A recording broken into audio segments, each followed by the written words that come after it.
Hola chicos, pues bienvenidos. Vamos a empezar.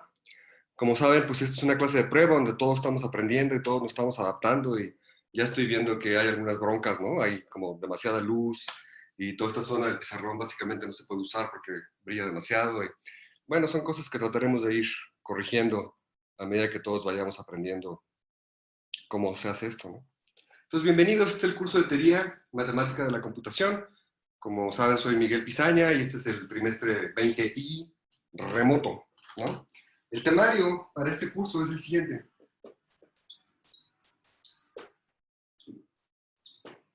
Introducción. Va a ser muy breve esta vez, donde vamos a hablar de modelos. Después, autómatas. Finitos deterministas y no deterministas, ya verán. Máquinas de Turing.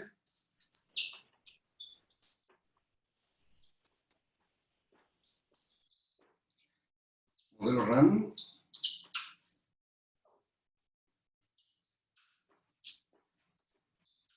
No confundir con memoria RAM. Este es el modelo RAM. Gramáticas. Y NF completes.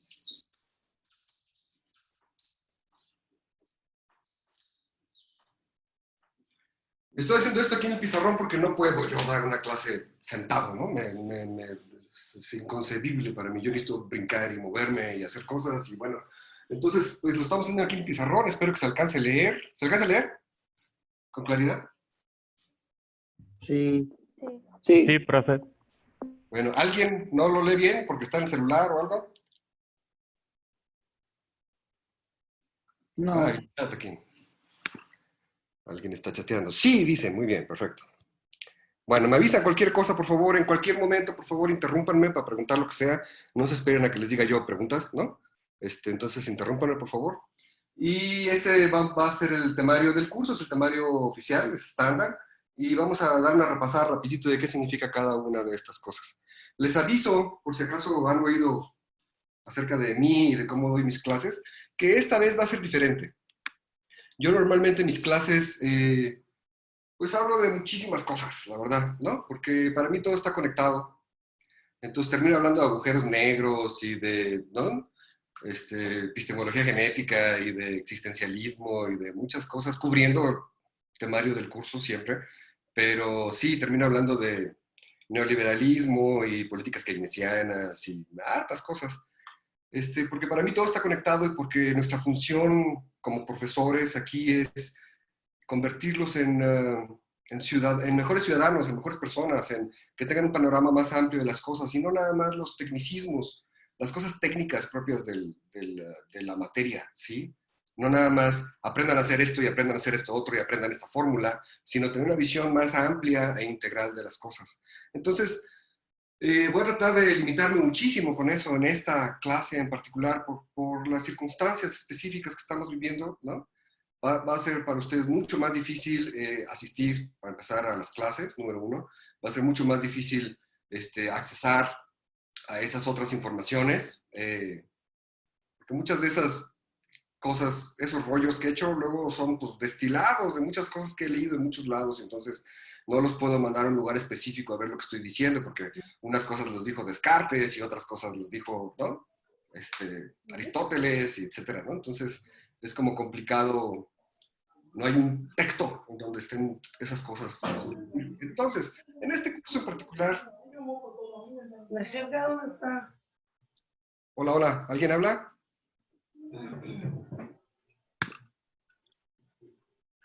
Ok. Hola. Bueno, seguimos. ¿Me escuchan? Sí. Sí. Vale. Mientras más participen por mí, mejor, ¿eh? No, voy a lavar el baño. Osvaldo. No, tu cubeta la metí en la cocina. Algo de la cocina, yo creo que no es conmigo, ¿verdad? Bueno, está bien. Si acaso me quieren decir algo y no les escucho algo, pues levanten la manita, ¿no? Aquí me sale una ventana cuando levantan la manita, ¿no? O manden un mensaje. ¿Está bien? Es más fácil, para mí fácil ver eso, ¿sí? Y si el comentario es con voz, pues muy bien. Pero si oigo así medio rarito, medio lejos, no voy a hacer caso porque pueden ser las otras personas que están con ustedes ahí en sus casas. Ok. Va. Entonces, en esta ocasión voy a tratar de echar el menor rollo posible. Voy a tratar de concentrarme en lo que es exactamente el temario del curso, para de esta manera reducir el número de horas en video, que es un problema por el ancho de banda para algunos de ustedes, ¿no? Entonces voy a dar un curso como muy minimalista, vamos a cubrir el temario, y eso es lo que vamos a hacer. Entonces, para aquellos que habían oído hablar de mí y les interesaba esa otra parte del curso, pues métanse de oyentes conmigo el próximo trimestre cuando haya sesiones presenciales. Esta vez vamos a hablar prácticamente exclusivamente de lo que está en el temario. Y además voy a seguir el libro de texto que les pasé, fielmente, muy fielmente, más o menos muy fielmente. Porque de esa manera ustedes pueden seguir como la secuencia de qué es lo que ha habido en las clases, aun si no se pueden conectar, etcétera, ¿no? Entonces, en la idea de facilitarles las cosas a ustedes lo más posible, voy a hablar casi solamente de lo que está en el libro de texto, en el temario oficial, y voy a seguir el libro de texto secuencialmente, casi. ¿Está bien? Entonces, normalmente lo agarro al revés completamente, ¿no? Y hago un montón de conexiones con filosofía de la ciencia y otras cosas. Voy a tratar de minimizar todo ese aspecto, ¿ok? Sin embargo, no puedo dejar de hablar un poco de eso. Vamos a hablar un poco de poquitito, unos minutos de qué es la ciencia y qué es un modelo y qué significa todo esto desde la perspectiva, qué significa todo esto, el temario del curso, desde la perspectiva de la ciencia de la computación. Prácticamente todos ustedes han llevado ya muchos cursos de computación y prácticamente todos sus cursos son sobre la técnica de la computación. Cómo programo, cómo construyo aplicaciones, cómo hago esto y cómo hago lo otro. Esta clase no es acerca de cómo, es acerca no es acerca de cómo hago, es acerca de cómo son las cosas y por qué son las cosas y qué es la computación. Me explico, el enfoque es completamente muy diferente. La mayoría de los libros de texto y la mayoría de los cursos sobre esta materia tienen un enfoque muy matemático. Es en la onda de teorema, demostración, y ya, ¿no? Yo soy matemático de origen, pero sé que eso es muy pesado para los alumnos de computación, número uno, y número dos, no creo que sea lo mejor tampoco para ustedes. El enfoque que yo suelo dar a esto es un enfoque más científico, que es diferente. Matemático es teorema, demostración, ¿no? El técnico, computación, ¿no? La tecnología de la computación es más en la onda de cómo hago esto y cómo hago esto otro y cuáles son las bibliotecas que voy a usar y ya, ¿no? Y el enfoque científico es, ok, acá está la teoría por un lado y acá está la computadora por el otro lado. ¿Cómo se conecta la teoría con la computadora? ¿Qué me dice la teoría acerca de la computadora? ¿Cómo puedo entender mejor la computadora por medio de una teoría matemática, ¿no? Los teoremas matemáticos que tengo, cómo se reflejan realmente en la computadora. Entonces no vamos a ver nada de software propiamente, ¿no? De lenguajes de programación o de sistemas operativos o de, ¿no? Dispositivos periféricos. Vamos a concentrarnos en pues, qué es la computación, cuáles son las propiedades universales de la computación, cuáles son las verdades pantemporales de la computación, qué cosa es cierto para una computadora hoy y va a seguir siendo cierto dentro de 1.000.000 de años. Un enfoque diferente, ¿no? Un enfoque científico. Hoy las computadoras tienen ratones y teclados y pantallas, cámaras, ¿no? Y lectores algunas tienen lectores de Blu-rays o no, ¿no? Pero eso seguro va a cambiar en el futuro, ¿cierto? Entonces, ¿qué es lo que es común a las computadoras de hoy? Y va a seguir siendo cierto dentro de 1.000.000 de años. En 1.000.000 de años a lo mejor ya todos tenemos un chip, ¿no? Que nos conecta directamente con la computadora, entonces los ratones, los teclados y las pantallas, todo eso sale sobrando. Pero ¿qué es lo que es común entre esas dos computadoras, la de hoy y la de 1.000.000 de años? O la computadora que pueda desarrollar una civilización extraterrestre. Ese es el enfoque. ¿Cuáles son las verdades universales de la computación? Entonces, el enfoque científico es este otro, es como teórico y además es cómo se conectan las matemáticas que tenemos con la computadora que tenemos enfrente, ¿no? Y si se pueden hacer experimentos para empatar esas dos cosas. Entonces, ¿de qué se trata el temario? Bien, primero vamos a hablar de modelos. No es un tema estándar del temario, pero es extremadamente formativo y creo que es muy importante para ustedes, especialmente con este enfoque científico que le queremos dar a las cosas, que en esta ocasión le vamos a bajar mucho porque el enfoque no es estándar y el libro de texto no trae ese enfoque y quedamos que vamos a seguir el libro de texto lo más fielmente posible, ¿cierto? Pero vamos a ver una embarradita como quiera porque es muy formativo, pienso. Entonces, ¿qué cosas son los modelos? Vamos a ver en breve. Los modelos, pues vamos a verlo de una vez, ¿no? Espérenme un poquito, vamos a ver el temario primero y luego un poquito de modelos, un poquito de autómatas vamos a hablar el día de hoy.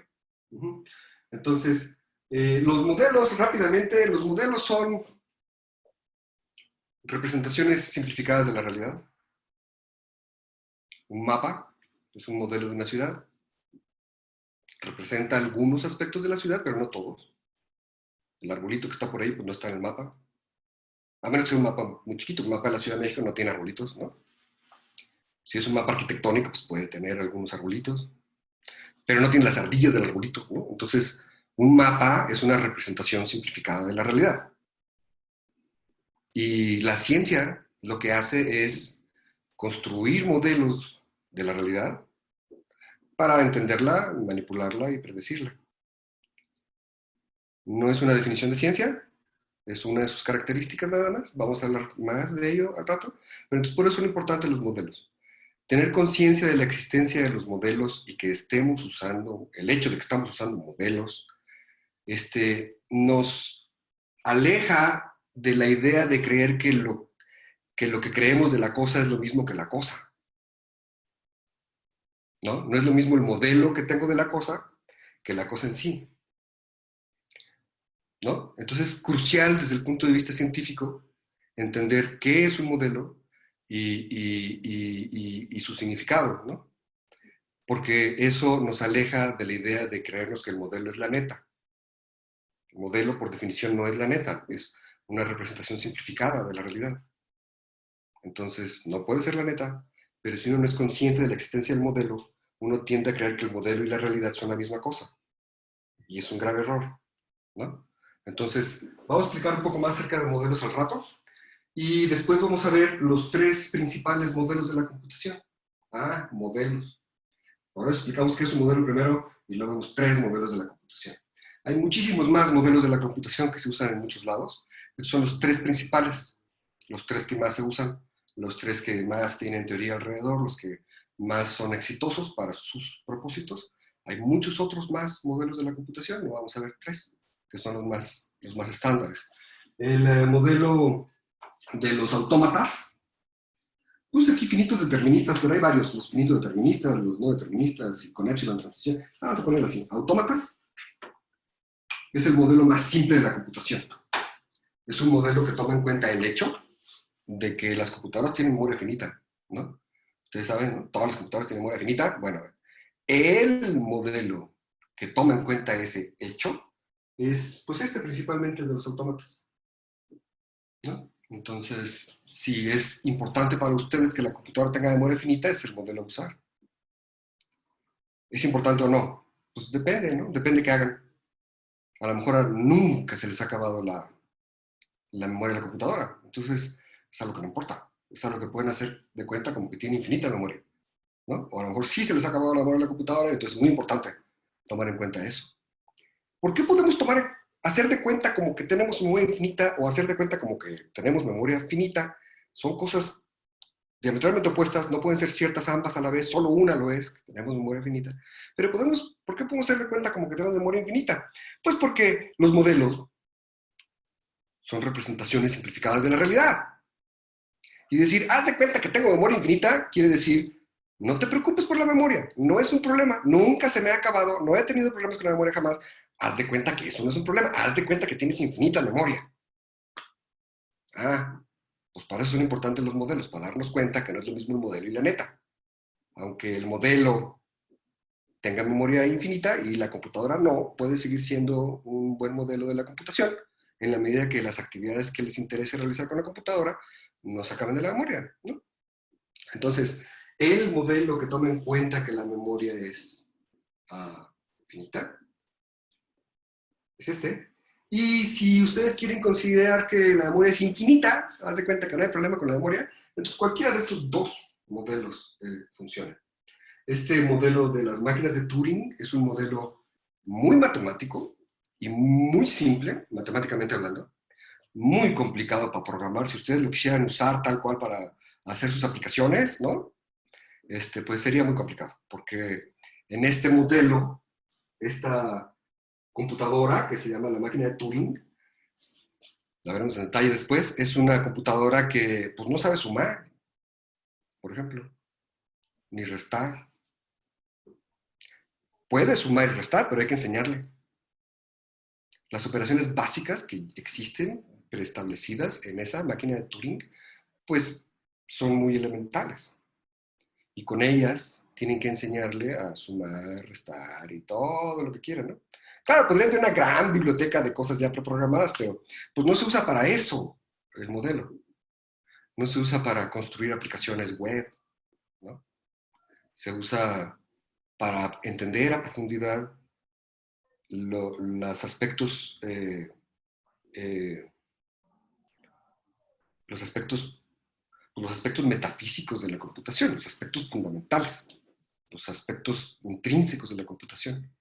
¿Ok? ¿Qué es la computadora? ¿Qué cosas puede hacer la computadora y qué cosas no puede hacer? A lo mejor no están acostumbrados a pensar así porque en sus otras materias siempre les han dicho, a ver, hagan esto con la computadora y hagan esto otro, y hagan un programa que haga esto y hagan otro programa que haga esto otro. Entonces, como nunca se preguntan, a ver, ¿habrá algo que no se pueda hacer con computadora? ¿No? Y la respuesta es sí, claro, hay muchísimas cosas que no se pueden hacer con una computadora y la manera de demostrarlo, toda esa teoría se llama teoría de indecibilidad. La manera de mostrarlo es tomar una máquina de Turing y mostrar que la máquina de Turing no puede hacer eso. Como es un modelo matemático, es muy simple matemáticamente, muy complicado de programar, pero muy simple matemáticamente. Ustedes pueden demostrar a veces, con cierta facilidad, que una máquina de Turing no puede hacer eso, y eso se considera, por ser considerado un buen modelo de la computación, eso se considera que es una prueba de que no puedes hacer algo con tu computadora real. Lo vuelvo a decir, si ustedes demuestran que una máquina de Turing no puede hacer algo, es que es imposible que lo haga, entonces su computadora real tampoco lo puede hacer. Para eso se utiliza la máquina de Turing. Para eso y muchas otras cosas. Se utiliza también para esta teoría de abajo de NP completez, de la que vamos a hablar al final del curso, ¿no? Y que tiene que ver con qué tan difíciles son ciertos problemas que sí se pueden resolver, pero que nadie conoce un algoritmo que no crezca exponencialmente, ¿no? Y exponencialmente que el tiempo de ejecución de un algoritmo sea exponencial es muy malo, ¿no? Vamos a dejarlo así. Y la máquina de Turing, por ser un modelo matemático muy preciso, sirve para estudiar ese tipo de cosas, a saber, alguien está preguntando si hay problemas. Ah, Einstein problem. Ok. Prende tu micrófono y dime qué quieres decir. MGMX. ¿Quién es MGMX? Perdón, soy Manuel. Hola, Manuel. Sí, hablaba de eso porque investigué un poco de estos aspectos por mi cuenta. Y el Edson de un problema, algo así, que se resolvió, que es justamente unos problemas que no se puede computar. Si no me recuerdo, consistía en un algoritmo que decidía si un algoritmo era completable, y luego ese mismo algoritmo volverlo a meter dentro del algoritmo de si es computable, y así infinitamente, y eso nunca para y no se puede. Sí, Einstein-Problem, sí, una cosa que se dice en alemán. Sí. Claro, vamos a hablar de ello cuando hablemos de la máquina de Turing. O a lo mejor pronto, porque es un aspecto muy vistoso que se puede ver como muy pronto. Y se puede ver también, eso en particular, se puede ver sin máquinas de Turing. Está en alemán porque ustedes son muy chiquitos, ¿no? Muchas gracias por el comentario. Lo aprecio muchísimo, Manuel. Ustedes son muy chiquitos y hasta yo soy muy chiquito para ciertas cosas como esta. Pero hace muy poco, antes de que yo naciera, pero hace muy poco, en la Segunda Guerra Mundial y un poquito antes de la Segunda Guerra Mundial, el alemán era extremadamente importante para muchas cosas, y en particular para la ciencia. Entonces, esto del Einstein-Problem no sé si lo pronuncio bien, la verdad, disculpen, está escrito en alemán porque fue desarrollado por matemáticos alemanes, ¿no? Y la gente en ese entonces, pues, publicaba en alemán. Los alemanes publicaban en alemán y los franceses publicaban en francés, ¿no? Y los británicos, pues a veces en inglés, pero a veces en alemán, porque el alemán era dominante, ¿no? Eso puede ser muy sorprendente si ustedes no lo habían pasado por ahí y no habían reflexionado, ¿no? Uno vive en este mundo ahorita monopolar, o casi monopolar, Y el idioma es el inglés, ¿no? Y hay que aprender inglés, y hay que programar en inglés, y las bibliotecas están en inglés, y el software todo está en inglés, todo está en inglés, hay que aprender inglés, y es la única lengua, y todos publicamos artículos científicos en inglés, y nadie publica ni en español ni en alemán, casi, ¿no? Pero hace poquititos décadas, el alemán y el francés eran extremadamente importantes para la ciencia, y se publicaron muchos artículos muy importantes en alemán, en francés, en ruso, por supuesto, ¿no? Y eso, bueno, ya me estoy desviando del temario, ¿ven? Es lo que les decía, todo está conectado. Pero bueno, eso pues, te puede cambiar la visión de las cosas, ¿no? Ahorita la única lengua hegemónica es el inglés, pero al ratito va a ser el chino, sí está claro, ¿no? Inglés y chino, y luego más tarde solo chino, quizás, no sé. Bueno, entonces sí, el problema que decía el compañero es el problema de, dado un algoritmo, el problema este que se llama en alemán Einstein's problem, más o menos, es, dado un algoritmo, decidir si ese algoritmo, dado un algoritmo y una entrada para ese algoritmo, decidir si ese algoritmo con esa entrada termina. Bueno, lo dije mal, porque el algoritmo por definición siempre termina. Pero un programa, dado un programa y una entrada para ese programa, determinar si ese programa con esa entrada termina en algún momento o no termina. O sea, cuando no termina quiere decir que se encicla, se atora, se pasma, se lo que sea, ¿no? Entonces, ese problema de decidir, dado un programa y dado una entrada para ese programa, termina o no termina, es un problema muy importante, central a la teoría de la computación, y vamos a hablar de él, por supuesto, más adelante. Muchas gracias por la contribución, Manuel. Cualquier otra contribución que tengan me dicen, ¿no? Por favor. Son muy bienvenidas. Si no, me siento que estoy aquí solito y entonces no, ni dan ganas de dar clases, ¿no? Ok, entonces, máquinas de Turing es un modelo matemático muy simple, matemáticamente, muy complicado de programar, que sirve para demostrar que, sobre todo para demostrar que ciertas cosas no son posibles con una computadora. Y también para los aspectos de NP completes, que están aquí hasta abajo, y que vamos a mencionar un poco al rato también, ¿ok? Entonces, luego viene el modelo RAM. El modelo RAM, hay varios modelos RAM. Uno de ellos es matemáticamente equivalente a la máquina de Turing, el otro no. El otro es el que más se usa.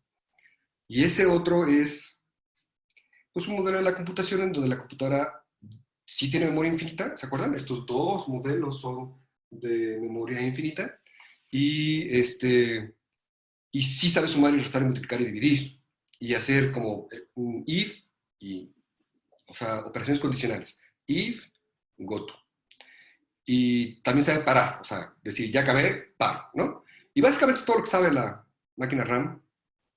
RAM es por Random Access Machine, entonces máquina de acceso aleatorio. No es memoria de acceso aleatorio, es máquina de acceso aleatorio. En español digo modelo RAM para distinguirlo de la máquina, de la memoria RAM, ¿no? Que todo el mundo conoce, pero la memoria RAM es un objeto físico en su computadora y la máquina RAM es un objeto teórico, ¿no? Matemático, también es un modelo matemático. Entonces, como ya tiene suma, resta, multiplicación, división y goto y for, ¿no? Pues ya se puede programar más fácil, aunque pues no tiene el nivel de lenguaje como Java, ¿no? O algo así. Es más bien, se parece más como al ensamblador. No sé si ustedes, alguien haya tenido experiencia con ensamblador o se hayan oído hablar de ensamblador. Es como un lenguaje de muy bajo nivel dentro de una computadora que está a un pasito del lenguaje de máquina, ¿no? Que ya son puros ceros y unos. Y arribita está el ensamblador, en donde uno es más fácil de manejar, ¿no? Y luego arriba viene el C, y comienza a subir, ¿no? El C++, etcétera, ¿no? Ya son niveles distintos de lenguajes de programación. O sea, están los lenguajes de alto nivel, los lenguajes de bajo nivel, el ensamblador es un lenguaje de bajo nivel, y el modelo RAM se parece. Entonces ya se puede usar como más para programar, pero de nuevo no se trata de hacer aplicaciones ahí. No se trata de hacer aplicaciones web ahí. Se trata de usar ese modelo de la computación para estudiar la computadora como objeto de estudio, ¿no? Eso es. Y después vamos a hacer gramáticas. Resulta que cada uno de estos modelos, más o menos, tiene una gramática equivalente. Y gramática es algo muy parecido a lo que les enseñaron en la primaria, ¿no? De sujeto, verbo, predicado, etcétera, ¿no? Es algo muy parecido. Nada más que no tiene que ver con el lenguaje hablado, con el español o con el inglés, sino con los lenguajes formales. Un lenguaje formal, por ejemplo, es el lenguaje C. Es un lenguaje de programación, es un lenguaje bien definido, es un lenguaje formal. Pero no tiene que ser un lenguaje de programación. Puede ser cualquier conjunto de cadenas, ¿no? Podríamos, por ejemplo, definir el lenguaje formal del español como el conjunto de todas las cadenas de símbolos, o sea, palabras, que han aparecido alguna vez en algún libro de literatura en español, ¿no? Desde, ¿no? Del año 1000 para acá, ¿no? Por ejemplo, más o menos por ahí empezó el español a existir como tal. Por ahí del año 1000, ¿no? Entonces, del año 1000 para acá, se agarran todos los libros que se consideren escritos en español, agarran todas las palabras que aparecen ahí y agarran el conjunto de todas esas palabras y eso es un lenguaje, ¿no? Pero tienen que ser claros al respecto de hasta cuándo, ¿no? Porque hasta hoy se usaron estas palabras, pero a lo mejor mañana se empiezan a usar otras. Hace poquito no se usaba la palabra tuitear, pero ahora sí se utiliza la palabra tuitear. Entonces ahora sí es parte del español o no. Vaya, los idiomas evolucionan, los idiomas naturales evolucionan, y en ese sentido no son lenguajes formales, porque un lenguaje formal tiene que ser un conjunto de cadenas bien definido. Y si tu conjunto es como permeable y se va haciendo más grande y, ¿no? y se pierden las palabras, se ganan otras, pues ya no es un conjunto. Es una sucesión de conjuntos, es otra cosa, ¿no? Entonces, en ese sentido, los lenguajes naturales no son lenguajes formales. Los puede uno definir formalmente, ¿no? Todo lo que haya aparecido en un libro de texto, perdón, en un libro de literatura de tal a tal año, ¿no? Y decir, y los libros son este y este, ¿no? Además, para que quede clarísimo a cuáles son las palabras a las que nos referimos, ¿no? Entonces, las gramáticas me permiten generar lenguajes, no nada más lenguajes formales. Pueden ser lenguajes de programación, pueden no ser lenguajes de programación. Toda esta programa de investigación fue desarrollado por Noam Chomsky. Noam Chomsky tiene ya 80 y cacho de años, trabaja en el MIT, es originalmente lingüista, pero también es lingüista y computólogo, matemático y politólogo y activista, ¿no? Es el principal crítico de las políticas invasionistas estadounidenses. Ven cómo está todo conectado. Voy a tratar de no hablar mucho del asunto, ¿no? Pero es uno de los grandes genios del siglo XX, todavía anda por ahí, tiene 80 y cacho años, ¿no? Es un cuate con una mente espectacular. Y bueno, últimamente sus principales actividades es pues, criticar el neoliberalismo, ¿no? Que es una cosa gravísima, ¿no? Pero esa teoría de gramáticas generativas fue desarrollada originalmente por Chomsky en los años 60, yo creo, ¿no? Con el propósito de entender los lenguajes naturales, como lingüista que era él. Y en ese propósito fracasó estrepitosamente porque los lenguajes naturales son desmadre, ¿no? Pero los lenguajes formales no son un desmadre, ¿no? Están mucho mejor definidos. Y para ellos sí sirvieron esas gramáticas generativas. Y gracias a esas gramáticas de Chomsky, existen los compiladores. Te vuelvo a decir, gracias a esas gramáticas de Chomsky existen los compiladores. Los compiladores que ustedes usan de lenguajes de programación, que agarran un programa y lo convierten a otro programa, un programa de alto nivel, ¿no? En Java o lo que sea, y lo convierten a otro programa en lenguaje de máquina, que es el que entiende la computadora, ¿no? Los compiladores son traductores de lenguajes, de un lenguaje a otro, de un lenguaje formal de programación a otro lenguaje formal de programación, ¿no? Entonces, gracias a Chomsky, tenemos, y sus gramáticas, tenemos compiladores. Si no fuera por Chomsky, no habría gramáticas, sin gramáticas no habría compiladores, sin compiladores no habría lenguajes de alto nivel, y la computación sería algo muy diferente a lo que conocemos, ¿no? Eso es una contribución cañona, no solo a la teoría de la computación, sino a la computación misma, ¿no? Para aquellos que consideren que Bill Gates es es un no sé qué, ¿no? Un genio de la computación, es un empresario nada más, ¿no? Es un empresario exitoso, muy exitoso empresario, ¿no? Ya. Pero no es un genio de la computación de ninguna manera, ¿no? O sea, él no hizo ni siquiera el producto original, el DOS, ese se lo compró alguien más, ¿no? El Windows, pues él no lo hace esas cosas, ¿no? Él sabe vender. Entonces, por si acaso tiene la confusión de que Steve Jobs o Bill Gates son grandes genios de la computación. No, grandes genios de la computación, Chomsky. Y eso que era lingüista, ¿no? O Richard Stallman, o Turing, tantos otros. Hablaremos de algunos de ellos. Entonces, las gramáticas son muy importantes, sirven para ser compiladores. Casi cada máquina tiene su gramática asociada, en el sentido de que todo lo que puedas hacer con una máquina de estas, lo puedes también generar con una gramática. Lo veremos en su momento, si nos da tiempo, porque no siempre da tiempo. Pero ahora, como no voy a hablar de neoliberalismo y demás, a lo mejor ahora sí. Y, sale. Y al final, bueno, vamos a ver algo de NP completés, o quizá nos saltemos y veamos NP completés, depende de cómo esté el tiempo. Ya ven que este trimestre está muy raro, ¿no? Nomás tiene 9 semanas y ya perdimos 2 clases, disculpen. Bien, y NP completés es lo que les contaba hace rato, es una teoría que habla acerca de un cierto conjunto de problemas que se llaman problemas NP, y un subconjunto específico de ellos que son los llamados NP completos, que son problemas pues, difíciles de resolver. Y que son problemas que sí quisiéramos resolver, que son muy comunes, que están en todas partes, que nos ayudarían mucho para muchas cosas, ¿no? El ejemplo típico es DHL, por ejemplo, ¿no? La empresa que reparte paquetes, ¿no? DHL, Estafeta, cualquiera de esos. DHL tiene una sucursal por aquí cerca de mi casa, por cierto, y tiene un montón de paquetes y hay que ir a entregarlos, ¿no? Y tiene, digamos, 30 o 60 paquetes y hay que ir a entregarlos hoy a tal y tal dirección, ¿no? Entonces, pues, ¿qué hacen ellos? Pues agarran su camioncito y van, pues los entregan, ¿no? A lo mejor tienen algunos algoritmos que les ayudan a determinar la mejor ruta para entregar estos paquetes, porque si tienes una ruta óptima para entregar tus paquetes, pues te ahorras tiempo, te ahorras gasolina, el cliente queda más contento porque le llega primero su producto, ¿no? Etcétera, etcétera, etcétera. Puede ser benéfico económicamente para la compañía, ¿no? Y es un problema del mundo real que sí nos gustaría poder resolver, y así como ese hay millones y millones de problemas del mundo real, que está en esta categoría de problemas NP completos, que tienen la característica de que todos los algoritmos conocidos para resolverlos de manera exacta tardan un tiempo exponencial. Eso es muy malo, porque si son 30 paquetes, por ejemplo, es una simplificación de las cosas medio brutal, pero en su momento lo veremos con más detalle. Si crece exponencialmente con el tamaño del problema y ustedes tienen 30 paquetes, entonces el tiempo que van a tardar es como 2 a la 30. Y 2 a la 30 es 1.000 millones, más o menos, ¿no? Entonces, 1.000 millones de unidades de tiempo tardaría el algoritmo en determinar cuál es la ruta óptima. Eso no está mal, porque 1.000 millones, si la unidad de tiempo es como un nanosegundo, las computadoras andan por ahí tardan más o menos, un nanosegundo en hacer una operación elemental, ¿no? Si tienes que hacer 1.000 millones de operaciones elementales, pues un nanosegundo es justo un 1.000 millonésimo. Entonces, 1.000 millones de 1.000 millonésimos, pues es un segundo. Entonces, chido, pues 30 paquetes, un segundo. ¿Cuál es el problema?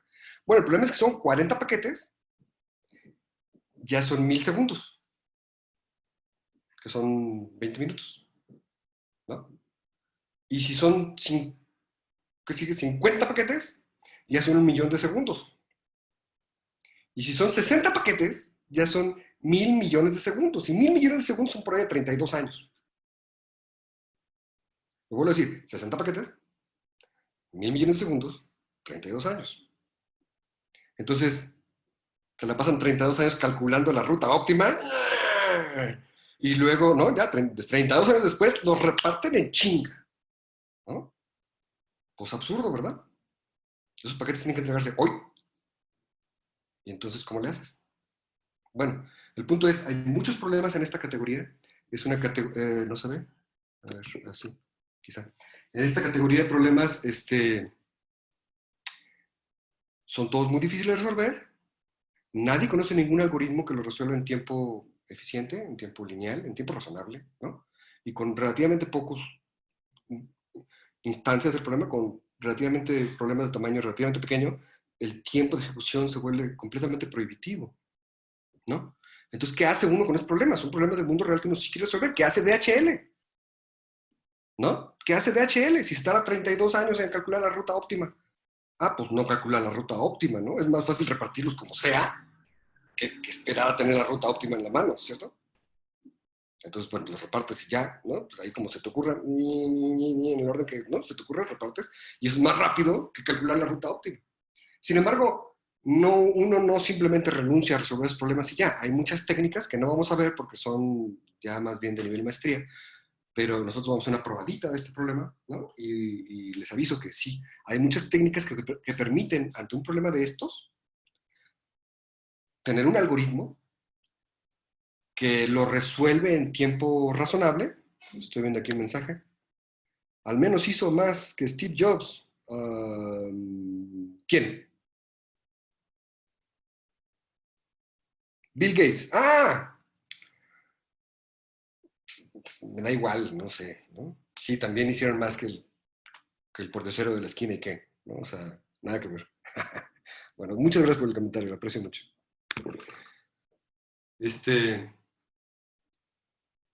Hicieron por la industria de la computación estos cuates, sí.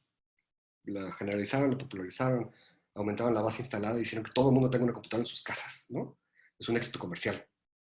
Y metieron dinero a la industria para que otra gente investigara y produjera cosas.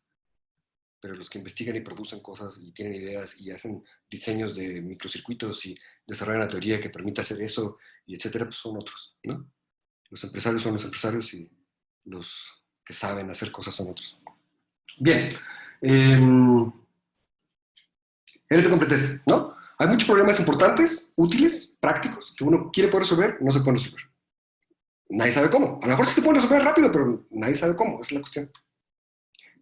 Quizá hay un algoritmo eficiente y lineal para resolver el problema de DHL, pero si existe, pues nadie lo ha encontrado, ¿no? Y se sabe que todos esos problemas son equivalentes entre sí, son miles y miles de problemas reales. Si encuentran ustedes una solución eficiente para uno de ellos, eso automáticamente se traduce en una solución eficiente para todos ellos. Es una teoría fascinante, ¿no? Entonces, ¿cómo lo hacemos, no?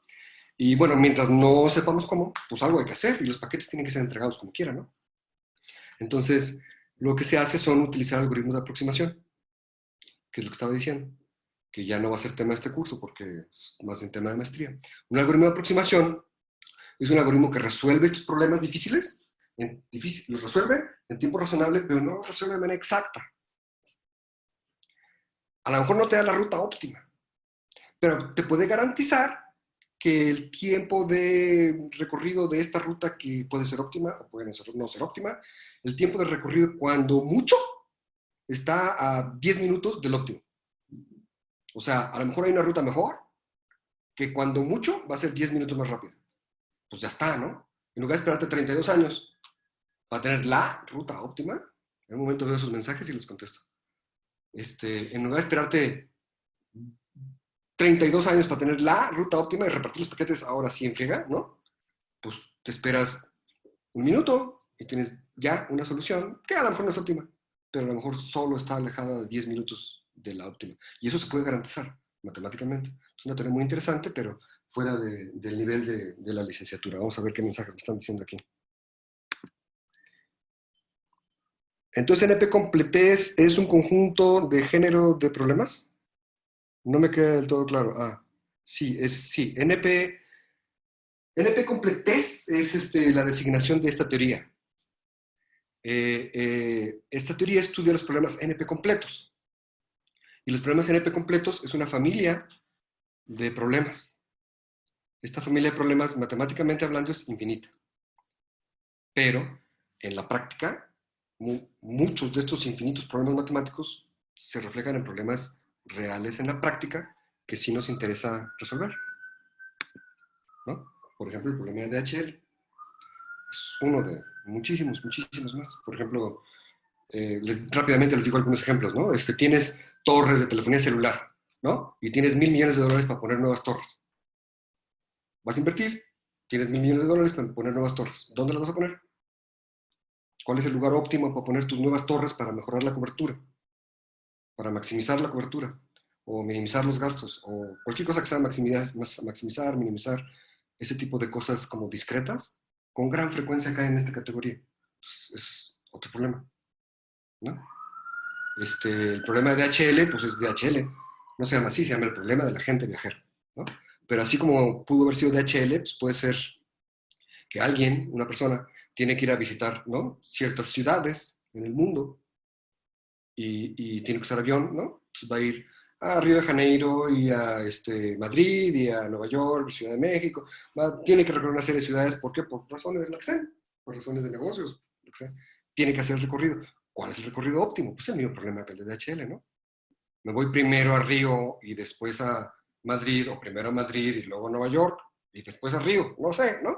¿Cuál es el recorrido óptimo? ¿Por qué es importante las cosas óptimas? Pues porque en general significan dinero, ¿no?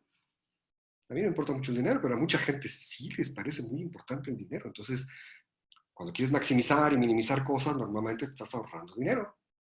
O te puedes estar ahorrando tiempo, o que ese sí es muy importante para mí. O te puedes ahorrar combustible en el avión, el coche que vas a usar, ¿no? Y eso es importante por razones ecológicas, ahorrar combustible lo más posible, ¿no? O puedes ahorrar vidas, ¿no? Si en lugar de redes de celulares son redes de hospitales, ¿no? ¿Dónde vas a poner tus nuevos hospitales? Para que maximicen la atención a la gente, ¿me explico? Entonces, casi todo problema de optimización discreta de este tipo caen ahí. Entonces, matemáticamente hablando, el conjunto de problemas NP completos es infinito, pero en la práctica hay miles y miles de problemas reales que sí nos interesa resolver. ¿Está claro esto? ¿Quién me preguntó? ¿Jocelyn?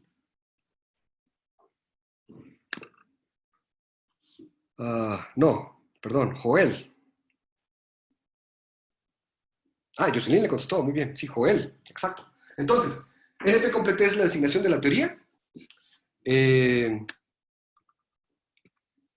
La clase de problemas a los que se refiere hay varias clases, pero están los NP difíciles, los NP completos, principalmente estudian los NP completos, y es un conjunto de problemas infinito, muy interesante, que además tiene esta propiedad fantástica de que si resuelves uno eficientemente, eso automáticamente resuelve todos eficientemente. Es un teorema de Stephen Cook, también un genio de la computación, que todavía anda por ahí, en Princeton, ¿no? En el Instituto de Investigaciones Avanzadas de Princeton, ¿no? Y es un teorema monumental, es un parteaguas en la historia de la humanidad, que dice todos los problemas NP completos son equivalentes. Resuelves uno, resuelves todos, ¿no? Si resuelves uno eficientemente, resuelves todos eficientemente. Es un teorema extraordinario. Y bueno, pues todavía no sabemos si se pueden resolver o no eficientemente estos problemas, y hay toda una teoría detrás, una teoría bellísima. Vamos a ver poquito porque pues, están chicos todavía, ¿no? Esto se ve más como a nivel maestría. Hay doctorados que se hacen sobre ese tema, hay muchos artículos de investigación al respecto. Déjame decirlo así, hay miles y miles de artículos de investigación sobre ese tema y siguen saliendo, ¿no? Es un tema muy activo de investigación. Ok, es el temario general. ¿Cuánto tiempo me tardé? Casi la mitad de la clase. De esto se va a tratar el asunto, ¿no? Básicamente. Y ya saben, les he dicho de varias maneras que vamos a dar prioridad a la flexibilidad, ¿no? A que sea fácil para ustedes, aun si no tienen acceso a video. Este video lo voy a publicar en Facebook, perdón, o en algún lado, pero voy a tratar de seguir el libro secuencialmente para que sea más fácil para aquellos que no puedan estarse conectando durante las clases, ¿no? Seguir el libro, ¿no? Y estar al tanto y hacer los problemas. Va a haber, ya vieron, ¿no? Va a haber tareas, lo está en la planeación. Va a haber, presumiblemente, ¿no? Ya iremos haciendo ajustes en el camino, pero siempre a favor de ustedes, no para fregarlos, ¿no? Sino al revés, para ayudarlos. Va a haber presumiblemente 2 exámenes y 4 tareas, ¿no?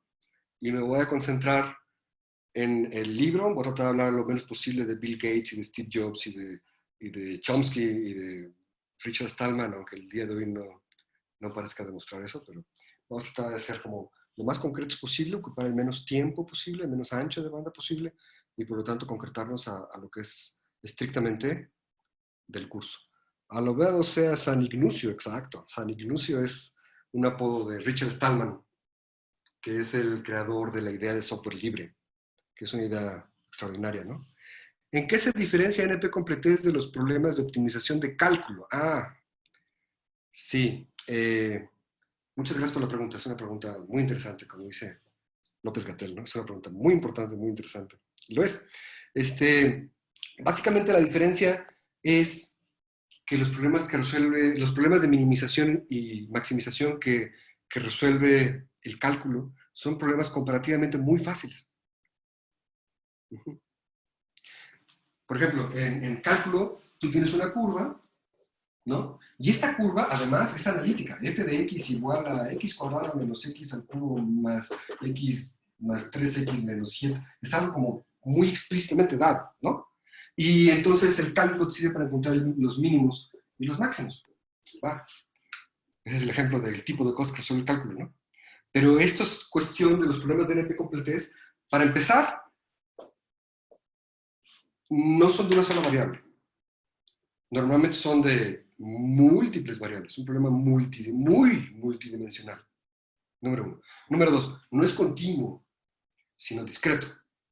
Y eso quiere decir que en lugar de tener una curva así, si fuera unidimensional, tendrías una cosa aquí, y luego una cosa por acá, y luego una cosa por acá, y luego una cosa por acá, y luego unas cosas chiquitas aquí, y luego muchas cosas grandotas por acá, y luego muchas cosas chiquitas, pero por ahí una perdida, una grandotota, y luego muchas cosas chiquitas más, etc. ¿No?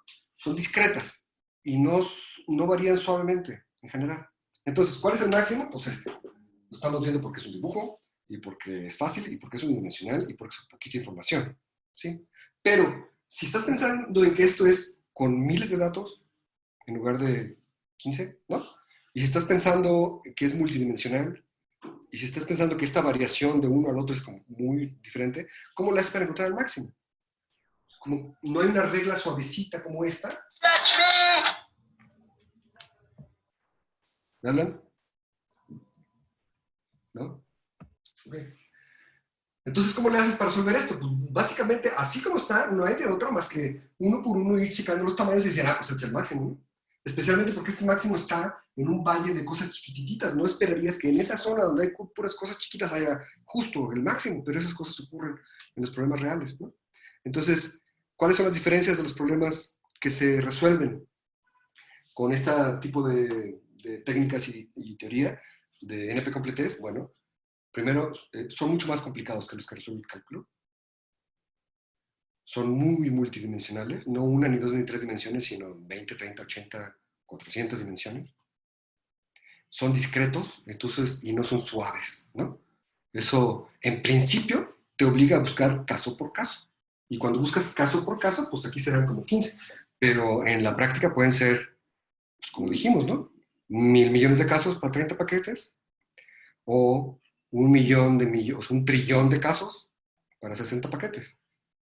Es lo que es, ¿no? Sí.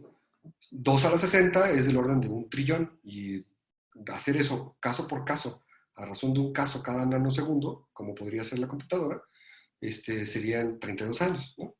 Y eso hasta 60, porque si te vas hasta 90 paquetes, ¿ustedes cuántos paquetes creen que reparte DHL, no?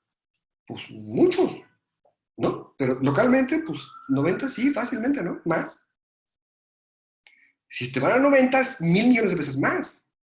Estamos hablando de 32.000 millones de años para encontrar la ruta óptima, si analizas caso por caso. Y eso es un tiempo indeseable, ¿no? 32.000 millones de años. Porque el universo, no sé si sepan, pero el universo tiene 13.800 millones de años existiendo. Entonces estamos hablando de como casi 3 veces la edad del universo para encontrar la ruta óptima. Entonces, sí, ahora sí los repartes en friega, ¿no? Entonces, quedó claro, ¿verdad? Son problemas muy diferentes, principalmente porque son discretos, porque son más complicados, porque lo suavecito ayuda a resolver problemas en cálculo y lo discreto no ayuda a resolver problemas. Entonces, cuando uno estudia estas técnicas de NP-completés, de algoritmos de aproximación que sirven para resolver esos problemas pese a todo, pues son pues cosas muy sofisticadas, heurísticas y, en fin, ¿no? Muy bien, me ahorro esto. Empecemos con el curso en sí ya. Ya les presenté el temario, ya les dije cómo se va a evaluar. ¿Tienen preguntas de eso? ¿No? Ya les dije que voy a tratar de minimizar el contenido y voy a tratar de seguir el libro para que sea más fácil para ustedes y voy a tratar de no joderlos, ¿no? Voy a tratar de facilitarles la vida porque de por sí está complicada la cosa como está, ¿no? No se los voy a complicar más. No quiere decir que voy a megabarquear, pero haré lo posible por echar la mano siempre que se pueda, ¿no? Claro, si nunca hace nada, pues tampoco. Como quiera ya saben que si acaso reprueban la materia, no va a aparecer en sus cardex, ¿no? ¿Sí se enteraron? Sí. Sí, gracias. ¿Alguien más opina que sí? En efecto. Disculpe, profesor, tengo una pregunta. Dime. Entonces, para el próximo trimestre, ¿usted también va a dar esta materia? Es muy probable, esta materia es la materia que doy. Ya tengo como 18 años dando esta materia. Entonces sí es muy, muy probable que después de esta materia. Y lo que no me queda claro que sea tan probable es que el próximo trimestre ya sea presencial. Yo sé que todo el mundo dice que sí, ya septiembre, agosto, vamos a regresar. Son como las informaciones optimistas, pienso. oficiales, pero alguien decía, tenía la idea, Joel, ¿acerca de qué? ¿De la dificultad de los problemas estos? Tenía la idea, tenía la idea de... sobre el Cardex, ahorita hablo del Cardex de nuevo. Sí, fíjense, se van a ir reviendo actividades, ¿no? Ya tenemos un semáforo ahora de 4 colores, ¿no? Cuando está el verde, que es el más verde, ¿no? Van a regresar actividades presenciales en escuelas. Y hablan de escuelas y no necesariamente universidades, que pueden no ser lo mismo, por varias razones. Pero fíjense, andan diciendo que por ahí en septiembre vamos a regresar a presencial, yo lo dudo por lo siguiente. Uno, las actividades de la universidad, de las universidades, son desde el punto de vista económico y a corto plazo, pues las más prescindibles, ¿no? No es como la comida, que uno tiene que comer diario. Claro, es muy importante formar a los profesionistas del mañana, ¿no? Pero eso es una cosa que tiene pues como mucha inercia y no es para mañana, ¿no? Es como, tarda unos años en lograr esas cosas, ¿cierto? Entonces, las actividades de la universidad son de las más prescindibles desde el punto de vista económico a corto plazo, número uno.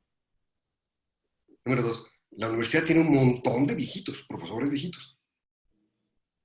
Son grupos de alta vulnerabilidad, ¿no? Yo tengo 51 años y ya nada más por eso, cosa del, ¿cómo se llama esta? Del calculadora de riesgo de la Secretaría de Salud, que no sé si ya vieron. Ustedes van y les meten sus datos, si tienen enfermedades, la edad que tienen, el sexo, el género que tienen. ¿Cómo se dice? Ya no sé hoy en día cómo se dice eso. Si son hombres o mujeres, ¿ok?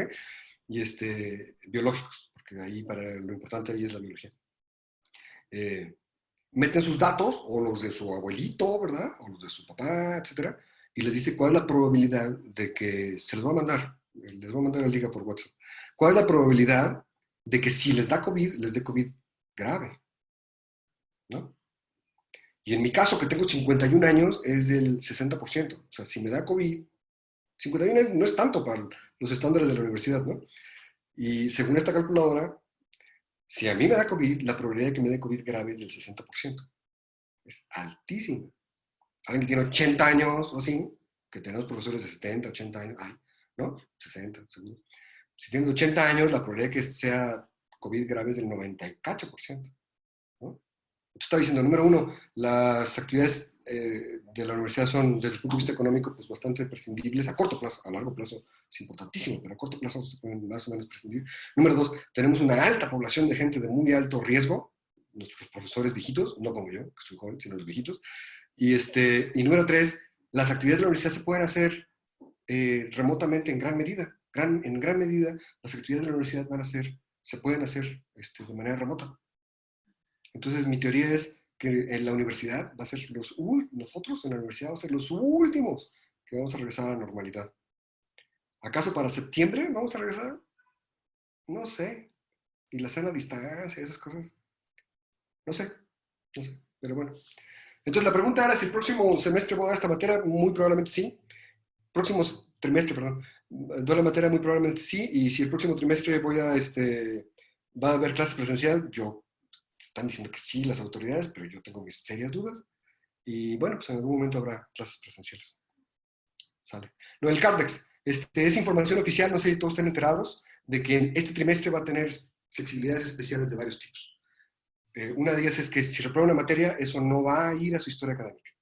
Ahora lo saben, si no sabían, ¿no? Otra es que si ya estaban en quinta oportunidad y hacen su examen y reprueban, no les cuenta como quinta oportunidad. Pueden tener una quinta oportunidad. Eso quiere decir que si ya los iban a sacar de la universidad porque no acaban, pues tienen chance un poco más, ¿no? Si se les acaba la calidad de alumnos este trimestre, no sé qué, pues se va a posponer de nuevo también. Todo se va a extender y se les van a dar las mayores facilidades y flexibilidades y eso mismo voy a hacer yo en este curso, ¿no? Entonces, bueno. De cualquier manera que se les ocurra que les pueda yo ayudar, me dicen, por favor. Si tienen ustedes dificultades de algún tipo en sus casas, en sus familias, de cualquier tipo, contáctenme, por favor, y vemos qué podemos hacer, ¿no? Claro, todo dentro de lo éticamente correcto, siempre, ¿no? Nada de whiskies y esas cosas, ¿no? Por favor. Todo nomás en buen plan, ¿no?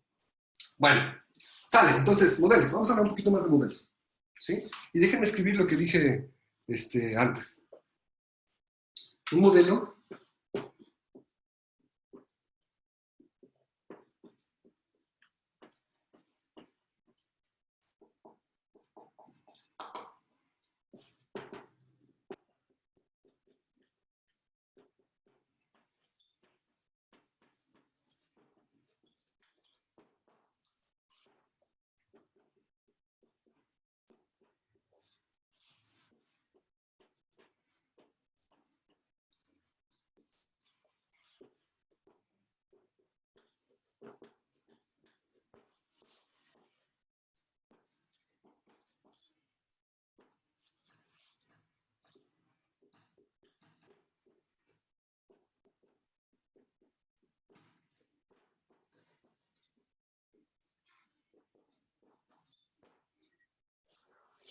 Ahí está.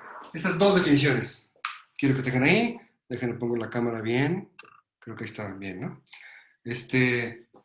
Un modelo es una representación simplificada de la realidad, como un mapa, es un modelo. Y la ciencia hace modelos de la realidad para entenderla, a la realidad, a la naturaleza, para predecirla, para manipularla, ¿no? Es muy importante esto. Ojo, esto no es definición. No es una definición de lo que es la ciencia. ¿Ok? No, esto de acá arriba, sí es una definición. El modelo es eso. Pero esto que estoy diciendo sobre la ciencia no es una definición de la ciencia. Debería ser obvio, ¿no? Pero lo aclaro porque es muy importante. Simplemente es una característica que tiene la ciencia, una característica muy importante que tiene la ciencia. Pero obviamente, si lo pienso en un momento, obviamente no es una definición de lo que es la ciencia, porque todos hacemos modelos. Y eso es lo que quiero que sean conscientes ahora. Una cosa es lo que creo acerca de las cosas y otra cosa es la cosa en sí. Nosotros construimos constantemente modelos de nuestro entorno. Cuando un amigo, un novio o una novia los decepciona y los defrauda, ¿qué quiere decir?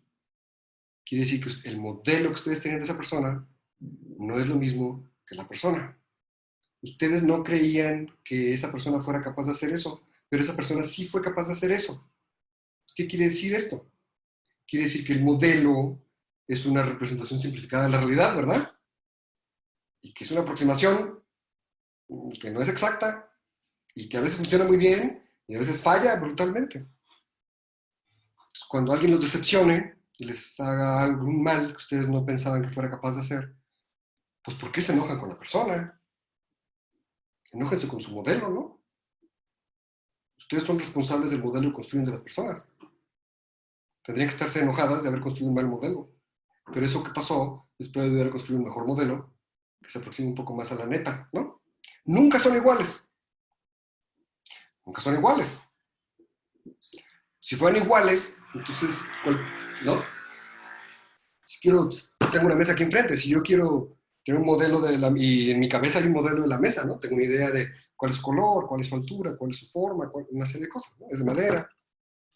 Chido, pero si quisiera tener no un modelo, que es una representación simplificada de la realidad, sino una representación completa de la realidad, pues tendría que saber mucho más de lo que sé y de lo que quiero saber acerca de la mesa, ¿no? Tendría que saber qué moléculas las componen, ¿no? Dónde están acomodados cada uno de sus átomos, cómo están los orbitales moleculares de cada uno de los electrones, larguísimo, etcétera. Que además información que está fluctuando, tendría que saber cómo fluctúa todo esto a lo largo del tiempo. Está claro, está clarísimo, ¿no? Que todos los modelos son parciales. Ustedes pueden conocer muy bien a alguien, pero no conocen a ese nivel de detalle, jamás, ¿no? ¿Cómo están acomodados cada uno de sus átomos de su cuerpo? Pues no, jamás. No conocen a ese nivel de detalle y no quieren conocer, además. La noción de modelo, que es una representación simplificada de la realidad, es importante que sea simplificada. El hecho de que sea simplificada nos permite entender mejor las cosas a alto nivel, ¿no? Si tuviéramos una descripción de todos los orbitales electrónicos de una persona, pues a lo mejor lo podríamos meter en una computadora super mega computadora que todavía no existe, ¿no? Y hacer simulación ahí de las leyes cuánticas que rigen el comportamiento de los electrones y las moléculas y demás, y tener una predicción perfecta de qué es lo que va a hacer. A lo mejor, si tuviéramos suficiente capacidad de cómputo, suficiente capacidad de almacenamiento, que no tenemos, pero si tuviéramos, pues a lo mejor podríamos. Pero y tienes una información completa de la persona y sin embargo no tienes información de alto nivel, ¿no? Como si le gusta la música clásica o no, o si, ¿no? O si le caes bien o no, ¿sí? Entonces, en fin, los modelos son representaciones simplificadas de la realidad. Es importante que sean simplificadas, es bueno que sean simplificadas, es bueno que no sean representaciones completas y exactas de la realidad, porque las representaciones completas y exactas son gigantescas, no caben ni en nuestra mente, ni en las computadoras, ni en los discos duros, no caben en ningún lado, ¿no? Entonces necesitamos simplificaciones. Y eso es lo que hace la ciencia. Hace modelos de la realidad. Normalmente la ciencia hace modelos matemáticos de la realidad. No siempre, pero casi siempre hace modelos matemáticos de la realidad que permiten calcular cosas, ¿no? Y predecir. Primero que nada, predecir. Si yo quiero construir un puente, ¿se va a caer o no? Un edificio, ¿se va a caer o no? Una nave espacial, ¿va a lograr reingresar sin quemarse o no? ¿No? Entonces, primero que nada, puedo predecir y puedo entender también qué está pasando con esto, ¿no? ¿Por qué este fenómeno cuántico ocurre aquí y qué onda con el principio de exclusión de Pauli y por qué todo, ¿no? ¿Cómo todo? ¿Por qué todo? ¿No? Entonces, me permiten tener una concepción del mundo que me permite entender mejor las cosas. Ahora con el COVID, todo el mundo tiene familiares que dicen tonterías acerca del COVID, ¿no? Yo también. Entonces, algunos familiares míos en chats grupales de familia dicen, ah, sí, el COVID no aguanta el calor. Entonces, lo que tienes que hacer es agarrar una, ¿cómo se llama esto? Pistola de aire, es para el pelo, una secadora de pelo, y la pones bien caliente y te lo pones así, y te pones a respirar. Te echas agüita para que no se te reseque demasiado y luego otra vez para matar el virus. Es fantástico, ¿no? ¿Cómo puede alguien pensar eso? Bueno, alguien puede pensar eso porque sus modelos del mundo pues, son muy primitivos, ¿no? Son muy incompletos, son muy simplificados. Entonces piensan que el virus está como, ¿no?, en la superficie de las cosas, ¿no? Cuando el virus entra a las células, ¿no? Entra al torrente sanguíneo. Se almacena no nada más en la nariz y en la boca, sino en los pulmones, se almacena en el tracto digestivo, donde está a salvo de la secadora de pelo, en la sangre, donde está a salvo de la secadora de pelo, dentro de las células, donde está a salvo de la secadora de pelo, ¿no? Entonces, ¿vieron? Un poquitito de ciencia a saber cómo operan los virus y cómo operan las células y cómo operan ciertos procesos fisiológicos, rápido me permite descartar tonterías, me permite entender qué está pasando y decir, no, una secadora de pelo no te va a curar del coronavirus de ninguna manera, ¿no? Jamás. ¿Por qué? Pues porque tienes un modelo de cómo funcionan las cosas, en este caso un modelo científico que es fisiológico, que es cómo operan los virus, y no voy a entrar en detalles porque quedamos como que no hay que hablar de eso, pero es un ejemplo, ¿no? Si sabes eso, que es un poquito de ciencia, sabes que es imposible que te cures con una secadora de pelo. Y si no sabes eso, pues todo es verosímil, todo es posible, ¿no? Luego ya dan tierraplanistas y todo, ¿no? Es escándalo. Esa gente que de veras piensa que la Tierra es plana, o sea, cañón. Bueno, pues lo mismo, acá con el coronavirus han salido un montón de cosas de estas, ¿no?